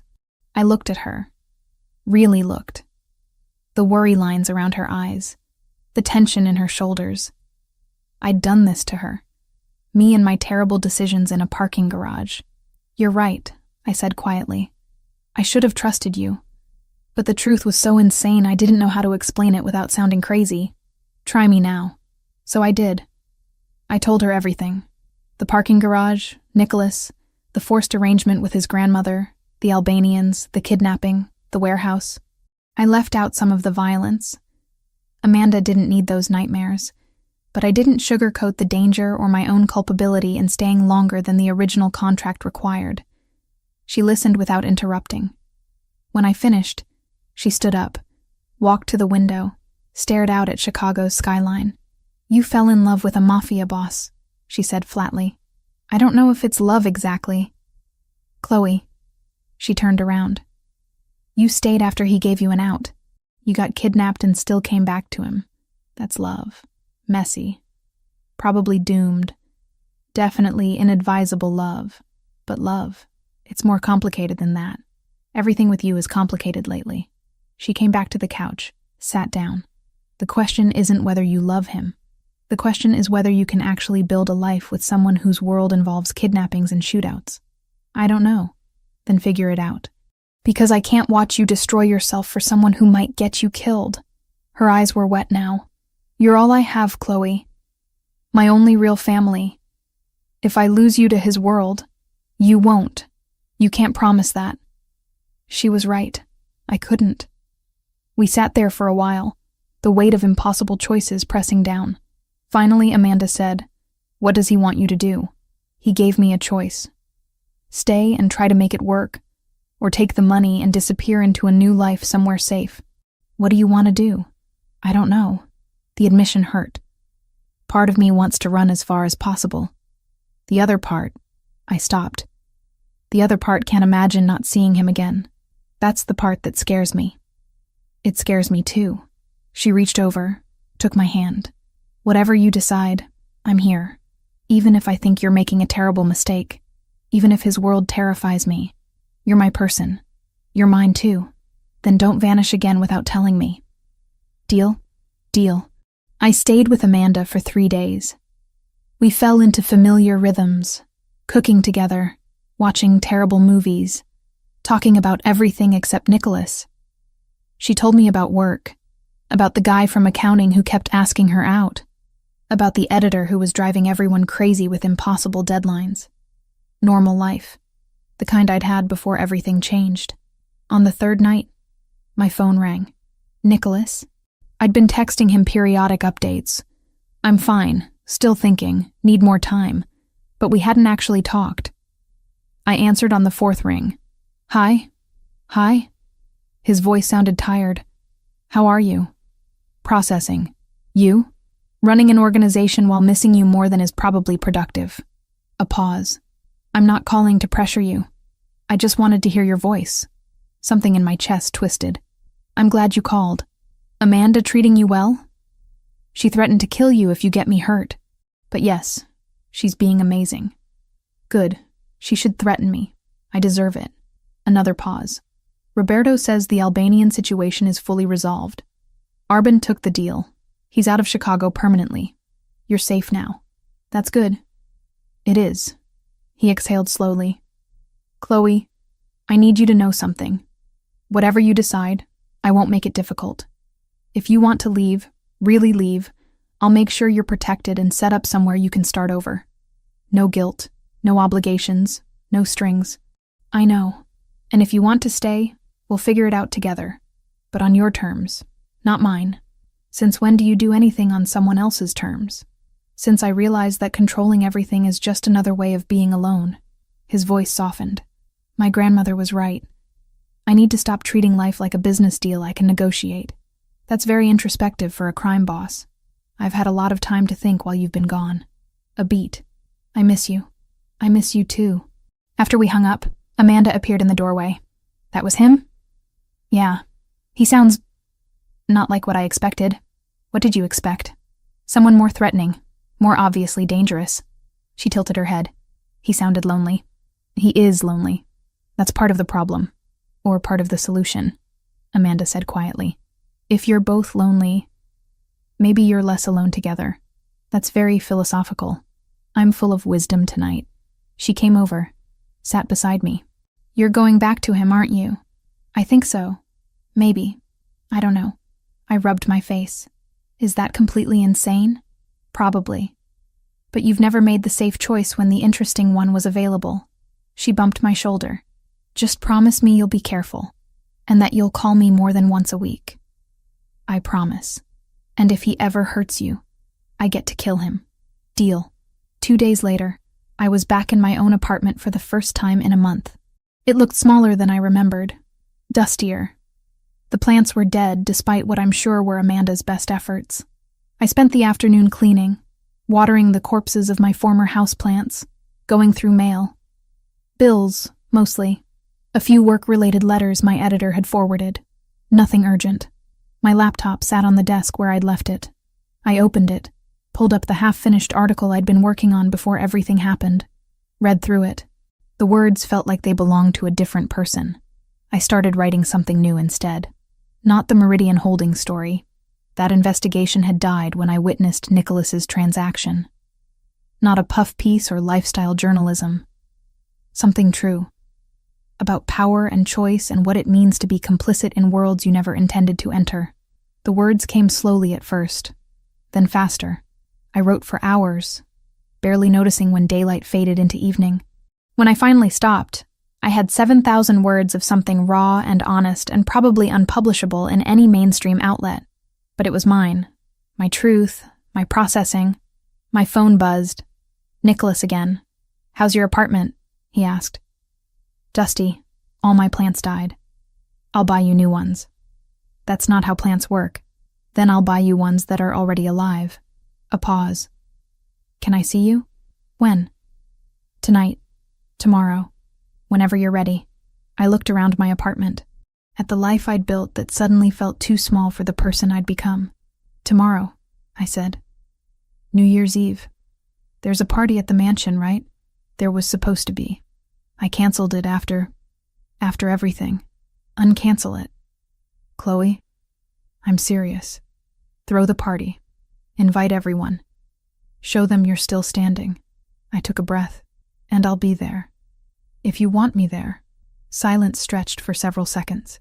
"Of course I want you there," he said finally. "But are you sure? That's a very public declaration." "I'm sure. Or as sure as I'm going to get." I smiled even though he couldn't see it. "Besides, I need to see if I can survive your world's idea of a party before I commit to anything long-term. That's a valid test." His voice carried relief and something warmer. "I'll send a car. 7 p.m.? I can drive myself. Humor me. I'm still adjusting to letting you make your own choices." "Fine. 7 p.m. After we hung up, I sat in the dark apartment feeling the weight of what I'd just agreed to. Going to that party meant stepping back into Nicholas's world visibly, publicly. Everyone there would know who I was, what I meant to him. It would make me a target again if anyone wanted leverage, but it would also make me a person instead of a secret. A choice instead of a coercion. New Year's Eve arrived wrapped in fresh snow and the kind of bitter cold that makes Chicago feel like a punishment. I spent the day carefully constructing armor. Hairstyled, makeup applied with precision. The emerald dress Nicholas had bought me pressed and perfect. Amanda came over to help, which mostly meant sitting on my bed offering commentary. "You look like you're going to war," she observed. "I kind of am. War in couture is still war. I'll remember that when someone tries to kill me." "Not funny?" "Little bit funny. The car arrived exactly at 7. Not one of Nicholas's security team driving. Nicholas himself. He stood at my door in a perfectly tailored black suit, no tie, looking devastating and nervous in equal measure. "You came yourself," I said. I wanted to make sure you didn't change your mind somewhere between your apartment and the mansion. He offered his hand. You look beautiful. You look terrified.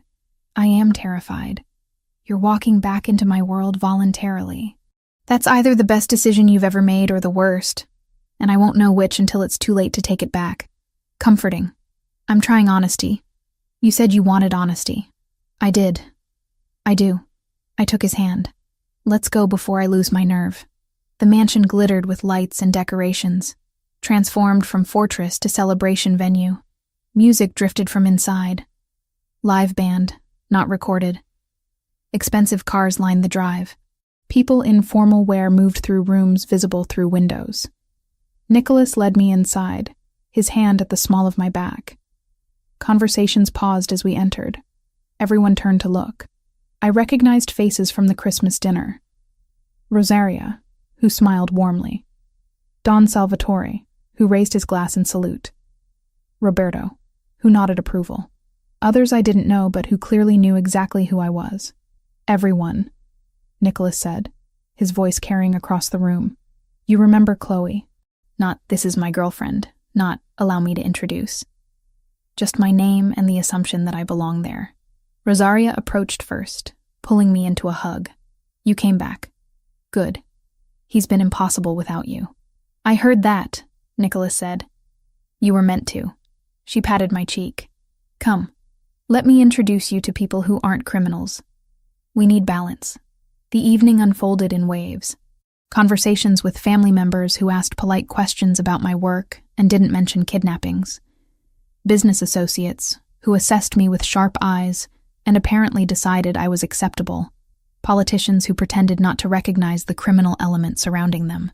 Nicholas stayed close but not smothering, giving me space to navigate on my own while remaining available if I needed rescue. Around 11, I found him on the terrace overlooking the snow-covered gardens. He stood alone, breath misting in the cold. Hiding from your own party? I asked, joining him. Taking a break from performing. He glanced at me. You're doing well. Everyone likes you. Everyone's being polite because you're scary. That too. He turned to face me fully. You didn't have to come tonight.